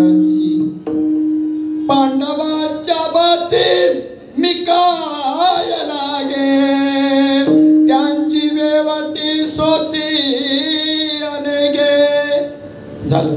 मी सुदाम्याच्या पाया लागे काय त्याचे द्रौपदी गांजिता तत्काळी म्या कौरवांची तोंडे केली काळी की आगीने गिळता गोवळे मी प्राशीला दावा नित्ये काळी रमा माझ्या पट्टाची राणी टीव्ही सेवे सिलाविली चरणी खांदी वाहिल्या गवळणी भक्त शिरोमणी गोपिका. कोण होत्या त्या गवळणी, कोण होते ते गोपाळ? पहिली गोष्ट रामायणामध्ये आलेली आहे की अयोध्येमधून वनवासाला प्रभू रामचंद्र निघाल्यानंतर त्या सर्वांनी ज्या वेळेला त्याचं रूप पाहिलं आणि सगळे आसक्त झाले, पुरुषासहित स्त्रियांसहित नपुसकासहित सर्व आसक्त झाले त्या रूपावर. इच्छा व्यक्त केली, तो आम्हाला पती म्हणून प्राप्त व्हावा. प्रत्येकाने स्वतंत्र इच्छा प्राप्त केली. प्रभूंनी त्या ठिकाणी त्यांना अंतःकरणातून सर्वांना जाणीव करून दिली ती मी मर्यादा पुरुषोत्तम आहे, पुढच्या अवतारामध्ये तुमची इच्छा पूर्ण करील. आणि ती सगळे अयोध्यावासी जन गोकुळमध्ये गोपाळ आणि गवळणींच्या रूपाने आले. ध्यानात घ्या. त्याच्यानंतर दुसरी गोष्ट मिथिला नगरीमध्ये ज्या वेळेला गेले सीता स्वयंवरा करता विश्वामित्र असेल त्यावेळेला काय वनातून जाताना त्या ठिकाणी अनेक त्या ठिकाणी अहिल्यासारखी शापित असतील किंवा अनेक ऋषीमुनी त्या ठिकाणी दंडकारण्यामध्ये बसलेले होते. आणि त्या ठिकाणी कोणी झाडाच्या रूपानं, कोणी दगडाच्या रूपानं, प्रत्यक्ष देहाच्या रूपानं त्या सर्वांनी इच्छा प्रकट केली याच्या रूपाला भाळून की तो आमचा पती व्हावा आणि आम्ही तुझ्या स्त्रिया होऊन आम्हाला त्या ठिकाणी सुख प्राप्त व्हावं. आणि म्हणून त्यांनाही सांगितलं पुढच्या अवतारामध्ये तुमच्या इच्छाची पूर्तता करेल. मिथिलेला गेल्यानंतर त्या स्वयंवराच्या ठिकाणी सुद्धा आकाशाशी चढले नाते धरती मातेचे स्वयंवर झालं सीतेचे स्वयंवर झालं स्वयंवर झालं सीतेचे स्वयंवर झालं स्वयंवर झाले स्वयंवर झाले स्वयंवर झाले. त्या मिथिलावासियांनी हीच इच्छा प्रकट केली. सांगितलं पुढल्या अवतारामध्ये तुमची इच्छा पूर्ण करेल. वेदामधले असणारे त्या ठिकाणी ज्या काही श्रुती आहे त्यांनी ही इच्छा पूर्ण करण्याची इच्छा व्यक्त केली. भगवंतानं त्यांनाही सांगितलं. काय सांगितलं? बाबा ही बुधवारी बाबांनी मी प्रमाण सांगायचे काय त्याजान वेद गर्भीच्या श्रुती. या गवळणी कोण होत्या? वेदातल्या श्रुती होत्या. श्रुती रूपे नवे मत प्राप्ती म्हणून या अवतरल्या. गोकुळाप्रती नुसतं म्हणत नव्हते, तेवढं म्हणून पुढे म्हणायच्या. म्हणून या अवतरल्या वाघोली प्रती, म्हणून या अवतरला आण्याप्रती, आनंदवाडी प्रती आणि डोंबिवली प्रती. हे म्हणण्यामधला भाव काय होता की पहिल्याच गवळणी गोपाळ होऊन गेले आणि आता कृष्ण राहिला नाही असं अजिबात नाही. ती कंडिशन आजही या युगामध्ये आहे. तुकोबाराय या ठिकाणी आणि त्या पद्धतीचं वर्णन म्हणून या अभंगामधून करत असताना भगवंताला ज्या प्रेमाची अत्यंतिक आवश्यकता आहे. किती आवश्यकता आहे? ज्या सुखाकारणी म्हणा. आणि मग आपण पुढे अभंग. ज्या सुखाकारणे देव वेरावला, ज्या सुखाकारणे देव वेरावला, वैकुंठ सोडोनी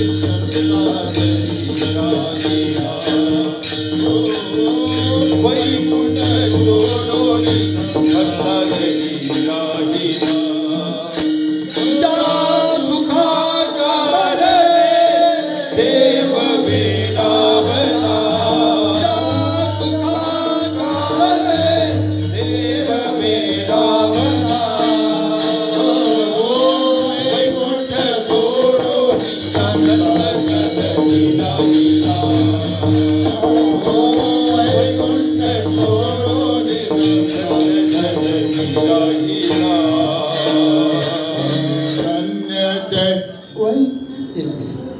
नावडे वैकुंठ भगवंताला. ज्या सुखाकारणे देव वेडावला, वैकुंठ सोडोनी संत सदनी राहिला. नावडे वैकुंठ शेषाचे सदन आणि वैष्णव सदन आवडले. कशा करता? त्याच प्रेमास्तव जे प्रेम त्या ठिकाणी गोपाळांना गवळणींना दिलं होतं तेच या वैष्णवांना प्राप्त व्हावं म्हणून युगानुयुगापासून भगवंत आणि त्या ठिकाणी संतांच्या रूपाने अवतार धारण करत असतो. संतांच्या विभूती धर्मा लागी अवतरती किंवा धर्मस्थापनेचे जे नर मागे झाले धर्माचे रक्षक तेच विष्णूचे अवतार मागे झाले पुढे होणार. हे देणे ईश्वराचे झालं असं म्हणणार आहे ना त्याला सोप्या भाषेत बाबांच्या भाषेत सांगा. तुझं नाव सखाराम तुकाराम कापसे. तुकाराम कापसे आहे का?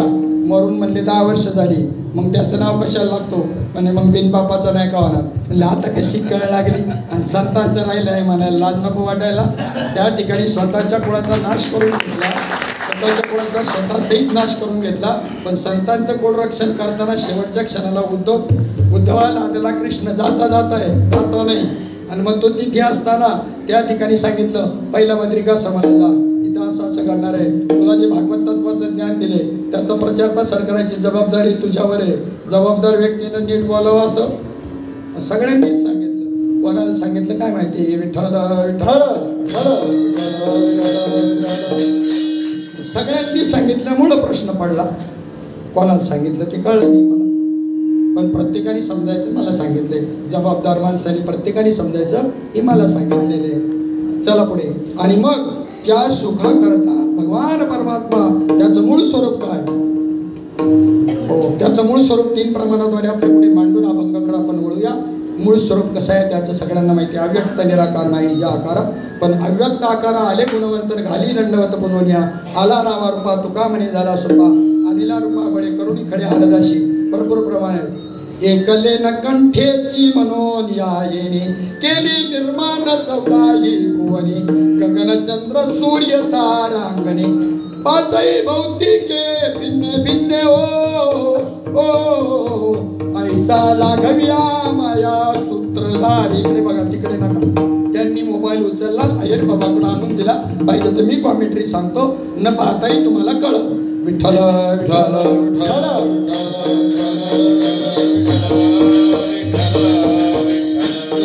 पौष्यमचा सिद्धांत 3 अभंगाद्वारे आपल्या समोर माध्यमातून मांडला.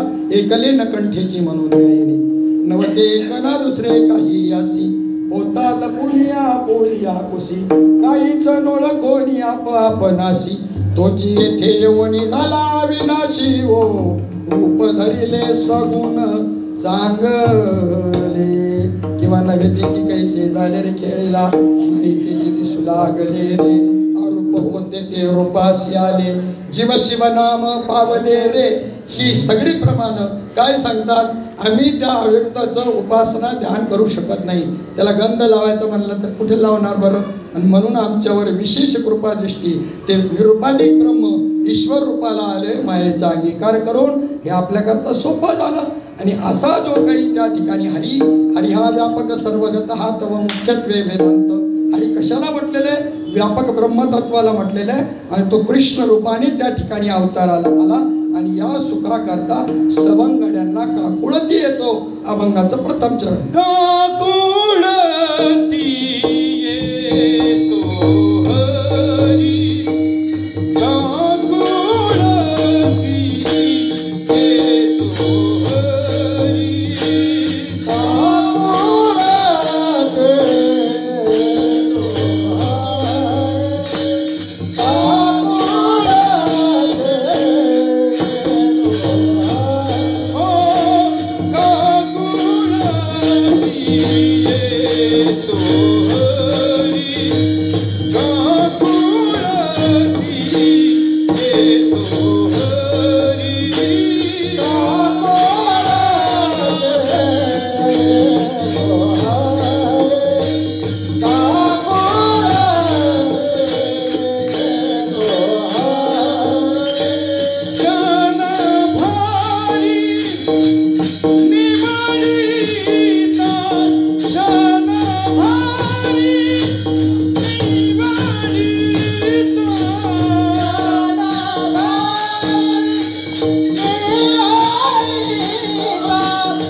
काकोळती तो हरी क्षणभरी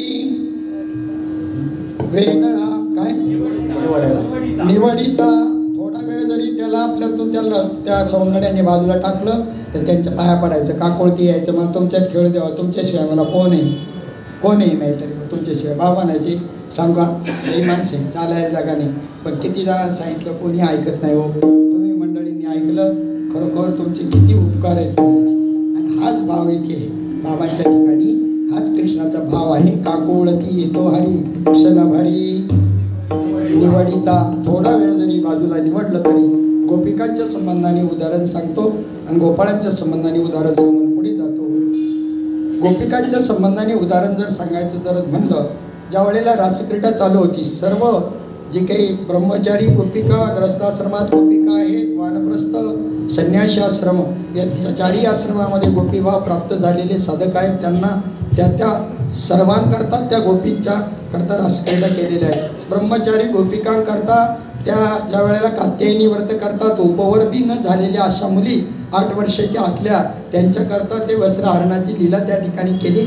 वस्त्रहरण म्हणजे अंकाररूपी वस्त्रहरण, किंवा ज्यांचं वस्त्रहरण केलं त्यांच्या वयाचा विचार आपल्यासमोर मांडला. 8 वर्षाच्या आतल्या मुली कात्यायनी व्रत करतायत, जन्मोजन्मी आम्हाला कृष्णासारखा पती मिळावा म्हणून अशा प्रकारची वस्त्रहरणाची लीला त्यांच्याकरता केली. जाऊ दे, इकडे पहा, ज्यांना हा मुलगा झालेला आहे त्या यशोदेला कितव्या वर्षी झालेला आहे हा मुलगा?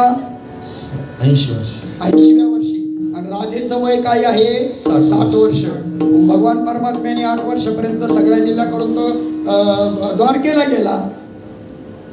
पण ह्या चित्रपटकारांनी, भजनी मंडळींनी ज्यांच्या गाथ्यातल्या गवळणी नाही माथ्यातल्या आहेत, त्यांनी या राधेचं फार विटंबन करून टाकलं. फार विटंबना केली. राधा ही बावरी, हे बावरण ते राधेला बावर करते. सांगा चला पुढे. आणि मग त्या ठिकाणी या ज्या गोपिका आहेत यांची रासक्रीडा त्या पद्धतीची, वानप्रस्थींची सगळ्यांना माहिती आहे. देवाने सांगितलं आज आपण उशीर झाला सगळ्यांना उठायला, नाही लीलाच करायची होती म्हणून मुद्दाम उशिरा उठले आणि अरण्यामध्ये गाई गुरं घेऊन गेले. परंतु आणि शिदा भाकरी वगैरे काही आदल्या दिवशी उत्सव होता नंदवाड्यावरती, त्यामुळे सर्वांना झोपायला उशीर झाला आणि शिदोऱ्या बांधल्या गेल्या नाही. काही हरकत नाही, चला म्हणले. आणि त्यावेळेला गोपाळांनी सांगितलं तिथं धूर निघतो ना, तिथे जा. हो मावून चाललेलं होतं तिथे. हे गेले डायरेक्ट त्यांच्या माहितले होते, म्हणले चल ते गवळ्याचं पोरगं तो काय देव आहे का म्हणे, आमच्या देवाला पाहिजे म्हणलं. बाबा म्हणायचे दाढी मी शवाले आहेत ना, त्यांना लवकर कळणार नाही, तुम्हाला लवकर कळलं, कारण तुम्ही जास्त फिरत नाही बाहेर, तुमच्या अंतःकरणावर जास्त मलिनता आलेली नाही. म्हणून गोपाळांना आणि गवळणींना लवकर कळला. पण आमच्यासारखे दाढी शेवाले तिथे होमावन करत बसले होते, नाही दिलं त्यांनी. देवाला सांगितलं, त्यावेळेस सांगितलं जायचं चुकलं तुमचं, मागच्या दरवाजामधून जा. आणि मग त्यांच्या घरांमध्ये गेल्यानंतर त्या स्त्रिया नैवेद्य करून निघाल्या होत्या होमाकडं. पण त्यांना सांगितल्यावर त्यांना देव चांगला कळला होता. तसंच ते इकडं निघाल्या होता ताटं घेऊन. सगळ्या आल्या पण एक मागं राहिली होती संत सखूसारखी, तिचा नवरा पाणी पिण्याकरता म्हणून घराकडे आला, जवळच होम चाललेला असल्यामुळं. आणि ही ताट घेऊन निघाला. तेवढं कुठे चालली म्हणे, कृष्णाला भगवंताला त्या ठिकाणी प्रसाद घेऊन चालले, अजिबात न्यायचं नाही, माझी पत्नी येतो, जायचं नाही. ती म्हणली तू या देवाचा पती आहे सांभाळ. यांनी तिला बांधून ठेवलं, तिने तिथल्या तिथे प्राण सोडला. दिव्य दे आणि सगळ्यात पुढे त्या सगळ्या गवळणींच्या होते. ही वानप्रस्थाश्रमीयांकरता केलेली लीला आणि भागवतामध्ये सांगितले. त्यानंतर एक लीला जी रासक्रीडेची केलेली आहे ही ग्रस्ताश्रमी करता केलेली आहे. लीला करत असताना यमुनेला पूर आलेला आहे, पलीकडं कसं जायचं. पण त्या ठिकाणी दुर्वास मुनी बसले होते, त्यांना विचारलं. त्यांनी सांगितलं एका वेळेला 60 खंड्या अन्न खाऊन दुर्वास मुनी उपाशी असेल तर यमुने माते वाट दे. ते असं म्हणल्याबरोबर वाट मिळाली. बरोबर का. आणि पुन्हा ज्या वेळेला रासक्रीडेचा प्रसंग त्या ठिकाणी आहे आणि रासक्रीडा 6 महिन्याची केली होती भगवंतानी, पण तरी गोपिका म्हणतात वेगी का गवस्ती उगवला. सुखाचे दिवस पटकन जातात, आपल्याला काल परवा आल्यासारखं वाटतं, आणि दुःखाचे दिवस जात नाही. लगेच त्यांना वाटलं सूर्य कसं काय उगवला. आणि त्यावेळेला भगवान शंकर सुद्धा त्या ठिकाणी आले. भगवान परमात्म्याचा जन्म झाला कृष्णरूपाने, त्यावेळेला सुद्धा आले. कोणतरी तिथे काल पद म्हटलं, नाच रे भोला बजावे डमरू म्हण. आज गोकुल में बज रहे घुंघरू, आज तो गोकुल में बज रहे घुंघरू, नाच रहे भोला बजा रहे डमरू, नाच रहे भोला बजा रहे डमरू, आज गोकुल में बज रहे घुंघरू, आज गोकुल में बज रहे घुंघरू नाच रहे भोला बजावे डमरू नाच रहे भोला बजावे डमरू द्वारकेला गेलं तर गोपीश्वर भगवंताचं मंदिर आहे. पहा, भगवान शंकराने सुद्धा गोपीचं रूप धारण केलं. पहिल्यांदा आले त्याच रूपामध्ये, पण त्या रासमंडलाच्या बाहेर जसं ज्याला अनुग्रह नाही घ्यायचा घरमालक असला तरी बाहेर उठून घालवावा लागतो. भगवान शंकर आल्यावरती तिथं चंद्रिका आणि विशाखा 2 गवळणी द्वारावर उभ्या होत्या. कोणाला येऊ द्यायचं नाही. तो भाव प्राप्त करून नसेल घेतलेला गोपी भाव आतमध्ये प्रवेश नाही. भगवान शंकरांना ओळखलं नाही का काय?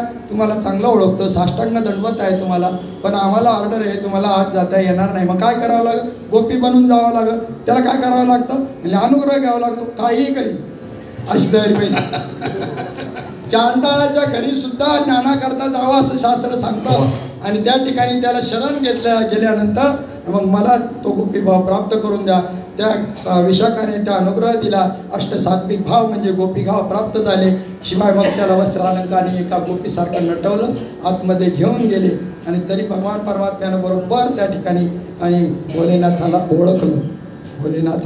ओळखलं. असा हा महिमा आहे की त्या गोपीभावाचा, त्या रासक्रीडेचा. आणि त्या ठिकाणी तिथे गेल्यानंतर रासक्रीडा आता झाल्यानंतर आता जा म्हणे तुम्ही घरी.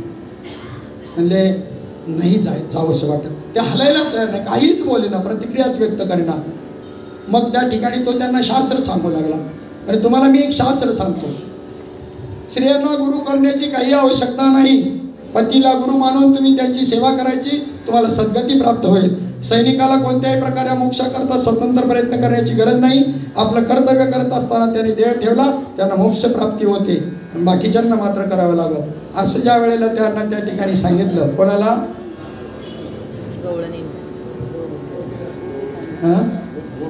गोपिकांना ज्या वेळेला त्यांना सांगितलं, काय सांगितलं? आता तुम्ही आपापल्या घरी जा. ती जायला तयार नाही. त्यावेळेला हा त्यांना धर्म सांगायला लागला, ग्रस्ताश्रमीचे धर्म सांगू लागला. पती धर्म सांगू लागला. स्वामी काज गुरुभक्ती पितृवचन सेवापती हीच विष्णूची महापूजा, अनुभव नाही तुझा. त्यावेळेला त्या गवळणी म्हणायला लागल्या, हा पती धर्म आम्हाला आचरायला पाहिजे, हे तुझं म्हणणं बरोबर आहे, पण याचं फळ काय? त्याचं फळ म्हणले भगवंताची प्राप्ती. मग म्हणले आम्हाला तो प्राप्त झालेला आहे, त्यामुळे आम्हाला तो अधर्म सांगून ठपवू नको. असा कसा देवाचा देव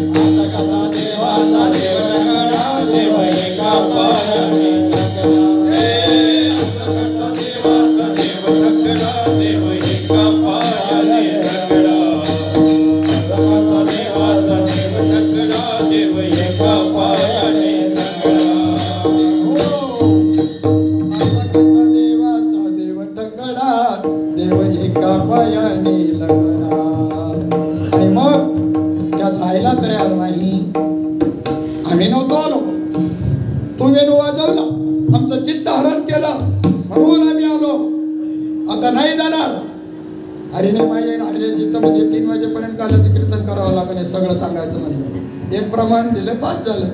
माझ्यावर जबाबदारी. तुम्ही जरी वरदावलंबून गेलं तरी चालेल. भावांनी 5 मिनिटं अगोदर उरकलं, मी सुद्धा 5 मिनिटं अगोदर उरकायला पाहिजे, पण मी वेळेच्या 5 मिनिटं जास्त घेणार आहे मागणी मागून, पण त्याच्या पुढे 10 मिनिटं अजिबात नाही. हां, ध्यानात ठेवा. मी घडी त्या ठिकाणी गाड्या नाही तरी पण माझ्या हातामध्ये आहे सगळं बरोबर लाईनसर घेणार. हारबीर सगळं बनवायची सुद्धा आवश्यकता नाही. घेतलं का त्याच्या मागे सगळंच येणार नाही. कोणाला ते काही बिघडलं नाही, तरी बिघडलं नाही काय असं. तर मला माहिती आहे की आपल्याला जबाबदारी पूर्ण जायचं आहे. वाहनाची व्यवस्था कमी आहे, काहीतरी सांगतात म्हणून एकच बसची व्यवस्था 13 किलोमीटर जवळ असल्यामुळं त्यांना सोडून परत यायचं, परत दुसऱ्यांना घेऊन जायचं, अशी सगळी पोझिशन आहे. जरी 4:45ला ट्रेन आहे तरीसुद्धा इथून जाण्याकरता भोजन करून सगळ्यांना प्रसाद, आपल्याला पाकिटचं प्रसाद संध्याकाळच्या करता ट्रेनमध्ये खाण्याकरता ते घेऊन जायचे सर्वांनी. आणि हे सगळं वेळेमध्ये एवढं सोपं बी नाही. त्यामुळं ही जबाबदारीची गोष्ट आहे. कीर्तन आमचं आज नाही झालं तर उद्या पुन्हा त्याच्या पुढं सांगता येईल कधी. कारण ही गाडी जर आपली हुकली तर मग मात्र काही मोठं कठीणच होईल. हे मलाही जायचं असल्यामुळं मग तुमच्यापेक्षा मला माझी तर काळजी नक्कीच जास्त आहे. असो काय त्यावेळेला त्या ठिकाणी भगवा त्यांनी सांगितलं कशाला वाजवला वेणू. त्या वेणू वाजवल्यामुळं आम्ही या ठिकाणी आलो. नसता तू वेणू वाजवला तर आता सांगू नको आम्हाला कोणते धर्म काही नाही. आपण त्यांना तो काकुळती येतो हरी. पण इथे मात्र गोपाळांच्या संबंधाने म्हटलेलं आहे. त्यांचे खेळ चालायचे त्या वेळेला. मग त्या ठिकाणी कानोबा देडाव जाऊन कोरडी, कानोबा देडाव जाऊन कोरडी. आणि ती खेळ खेळत असताना मग खांदी भार पोटी भूक काय खेळायचे सुख त्यांच्या होता तो. तुम्ही सगळे नाश्ता करून आलेले मला माहिती आहे, आले की नाही. त्याच्यामुळे तुम्हाला काही खांदी भार पोटी भूक नाही. पण तरी जायची मात्र आपल्याला पोटी भूक नाही, पण खांदी भार आहे ना जाण्याच्या दृष्टिकोनात. असो आणि त्या ठिकाणी त्या परमात्म्याला त्या ठिकाणी डाव द्यायला लागतो. तोरडी येतो. मग त्या ठिकाणी गोपाळ रुसतात तू डाव देत नाही ना, मग आमच्यामध्ये खेळ, आम्ही तुझ्यामध्ये नाही खेळणार. ते एकटंच जाऊन आपलं उदर समोर बसते एका बाजूला. इकडं परत आपला डाव चालू करतात. ते आलं पार डसडसा रडायला लागलो. कृष्ण कन्हैया डसडसा हरी रडायला लागला. म्हणला अरे तुमच्या पाया पडतो रे, तुमच्या खेळामध्ये मला घ्या. आणि केवळ एवढ्या करता मी ते वैकुंठ सोडून इथं आलो. तुम्ही जर मला त्या खेळामध्ये जर नाही घेतलं कोण आहे मला लागली सवे तुमची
लागली तुमची मज लागली सवे, तुमची मला सवय लागली. आजकालपासून नाही आईचे नवे नवी गडी. तुम्ही काही नवीन गडी नाही. तुमचा माझा जन्म जन्मांतरापासून संबंध आहे. जसं गीतेमध्ये 4थ्या अध्यायात सांगितला, हा योग पूर्वी ओसवानला सांगितला, इश्वाकुला मनुला सांगितला, पण अर्जुनाला पटेना. आमच्या पूर्वजांच्या तोंडून सूर्य कधीचा, तू कालचा गवळ्याचा पोरगा. म्हणले सांगू का तुला हे पटणार नाही. म्हणले बहुनाम जन्म बहुनी मी व्यतीतानी जन्मानी, तुझे आणि अर्जुना माझे अपरंपार भवतो जन्म, पण तुला त्याचं स्मरण नाही, मला त्याचं स्मरण आहे. आणि हे स्मरण तुकोबारायांना सुद्धा आहे. म्हणून तुकोबाराया त्या ठिकाणी म्हणतात, आम्ही नाही आजकालचे, आम्ही देवाच्याही आधीचे. जे जे घेतलेले होते अवतार, तुका त्यांच्या बरोबर निद्रा केली होतो पायी. निद्रा तुम्ही झोपला होता त्यावेळेला तुमच्या चरणाशी आम्ही बसलेलो होतो. निद्रा केली होतो पायी, सवेची लंका घेतली ती. जेव्हा लंका घेतली त्यावेळेला तुमच्या बरोबर होतो. वानर गोपाळ गाई सवे घेऊन फिरतो. सो राम अवतारामध्ये आम्ही वानर होतो, कृष्ण अवतारामध्ये आम्ही गोपाळ होतो. तुम्ही होता राम राजा, आम्ही वानर.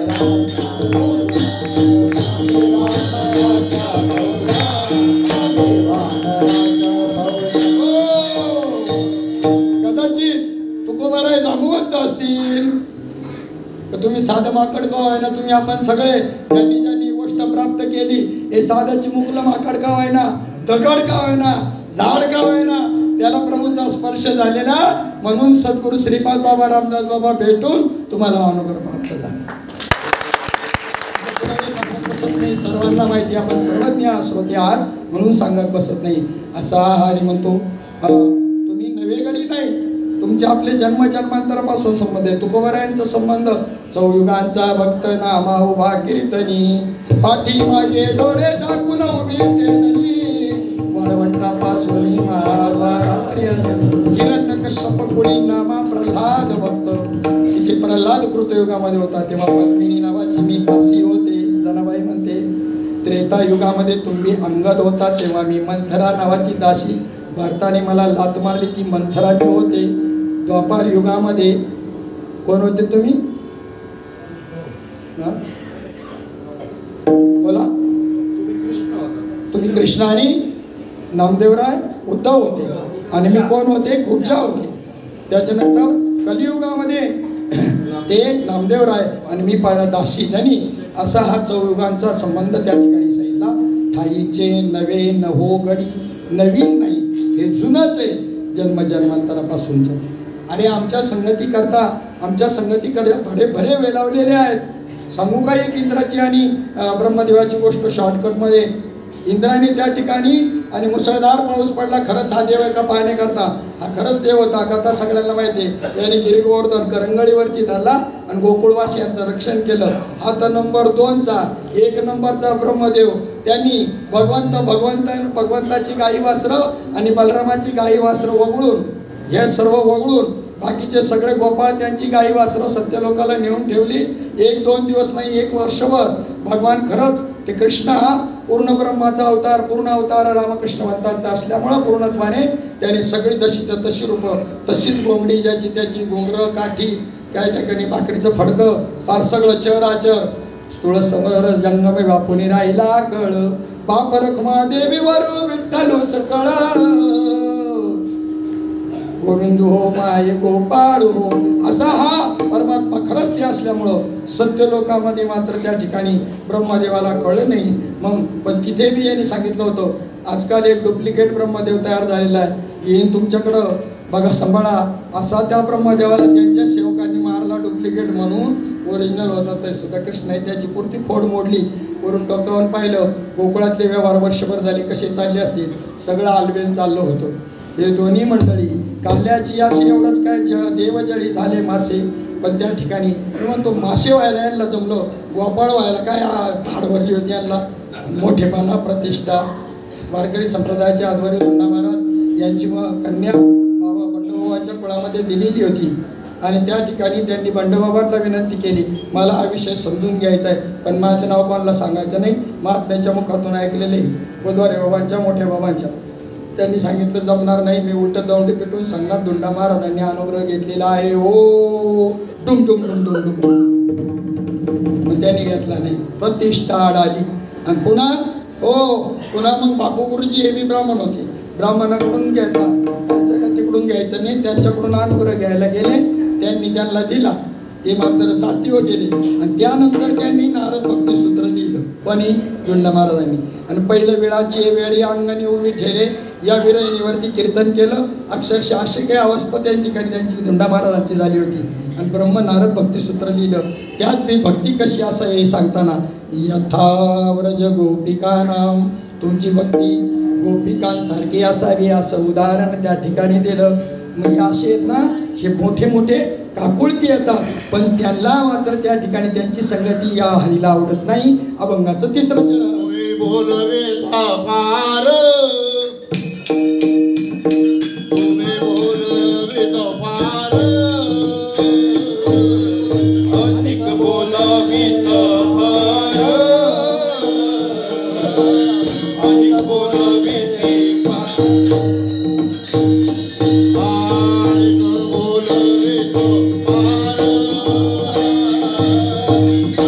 बोलवे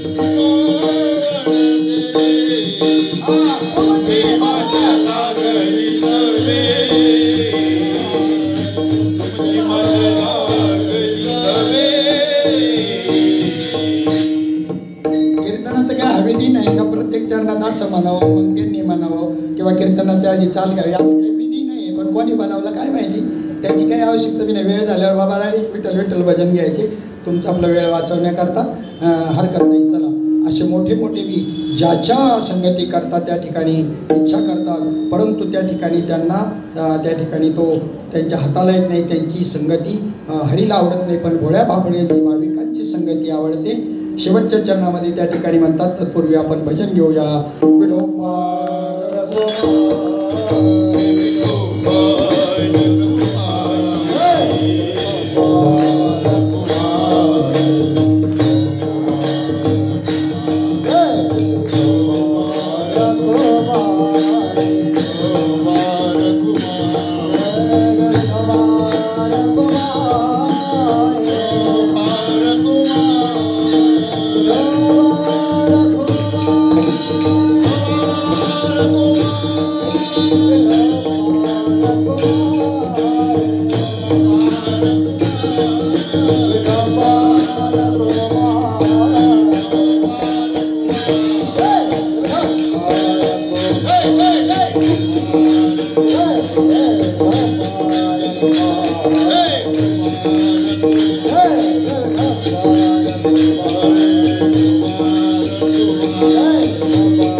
त्यांची आवडी मोठी, अनेक बोलविते फार थोर नावडती. मोठमोठे माझ्या संगतीची इच्छा करतात, इंद्राधिक ब्रह्माधिक पदी जी आहे ती सगळी इच्छा करतात, परंतु अनेक बोलविता फार थोर नावडती. पण तुमची मद लागली सवे ठाईची नवे नभोगडी. भाविके त्यांची आवडी मोठी, जे भाविक आहेत त्यांची तुकोबाराय म्हणतात, देवाला त्यांची अतिशय भेटीची इच्छा आहे. तुका म्हणे मिठी घाले जीवे, जीवा भावानं तो त्यांच्या चरणावर मिठी घालतो. तुमची मज लागली सवे ठाईचे नवे नवगडी. या कार्याच्या संबंधाने अन्नदान रूपानं ज्या ज्या महात्म्यांनी मदत केलेली आहे, मी माझ्या वतीनं त्या ठिकाणी त्यांना आणि धन्यवाद देतो. त्यांना ही दानधर्म करण्याकरता भगवंत उदंड अशा प्रकारचं धन देवो. कारण धनवान अनेक आहे, पण दान करण्याची इच्छा त्यांच्या ठिकाणी नाही. या बाबा या इकडे या.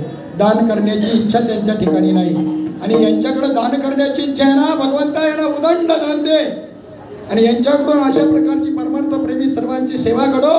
त्यांना पंगतदारांना, त्या सर्व अन्नदात्यांना ज्यांनी देणगी रूपाने मदत केली, ज्यांनी आयोजन केलं, आयोजक नियोजक संयोजक सर्व आपण सर्व मंडळी, या सर्वांना मी माझ्या वतीनं धन्यवाद देतो. अशीच सद्बुद्धी तुम्हाला परमात्मा देवो, तुम्हाला उदंड असं आयुष्य प्राप्त होवो.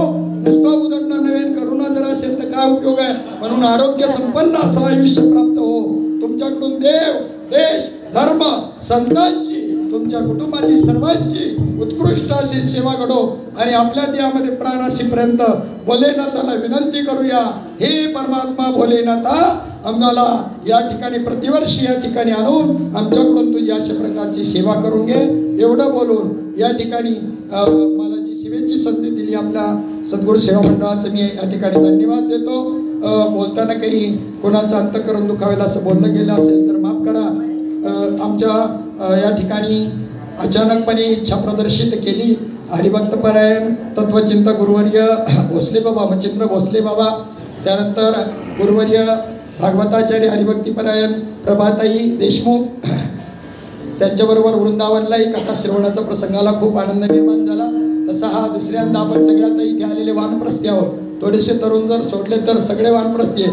आणि वानप्रस्थ्यांनी आता इथून पुढे हेच करायचं, पोरांना सांगून ठेवायचं, आपल्याला कोणाला पेन्शन असेल तर त्यांच्याकडे मागायची बी आवश्यकता नाही असं मला वाटतं. नसेल तरी आपली संस्कृती पोरं चांगली आहे, तुम्हाला म्हणणार नाही किती पैसे पाहिजेत म्हणतील, पण तुम्हाला त्या नातवंडावर वाचून राहत नाही. इथं आले तरी सारखे फोन करू नका असं काही म्हणणं नाही माझं. तिथून इथं आले काय कमी भाग्यवान आहे का तुम्ही? पण आपल्या भाग्यामध्ये अजून थोडीशी भर टाकू. उरलेलं आयुष्य या पद्धतीनं आपली नुसती तीर्थयात्रा नाही, तीर्थयात्रेच्या माध्यमामधून सत्संग आहे, दोन्ही प्रवृत्ती निवृत्ती मार्गाचं मार्गदर्शन आहे. संत संगतीचे काय सांगू, सुख आपण पाहिजे नाही तेथे अशा या सुखाला आपण पात्र होतो. असो झालेली सेवा पंढरीश परमात्मा माऊली ज्ञानोबाराधिक सर्व ज्ञान पंचायतन भक्ती पंचायतन नामदेवरायांसारखं, त्यानंतर सद्गुरू सच्चिदानंद श्रीपाद बाबा रामदास बाबा, या ठिकाणी भोलेनाथ, गोकर्ण महाबळेश्वर आणि तुम्हाला सर्व संत सज्जनांच्या चरणी ही सेवा समर्पित करून सेवेला पूर्ण विराम देऊया. विठ्ठल जय जय विठ्ठल.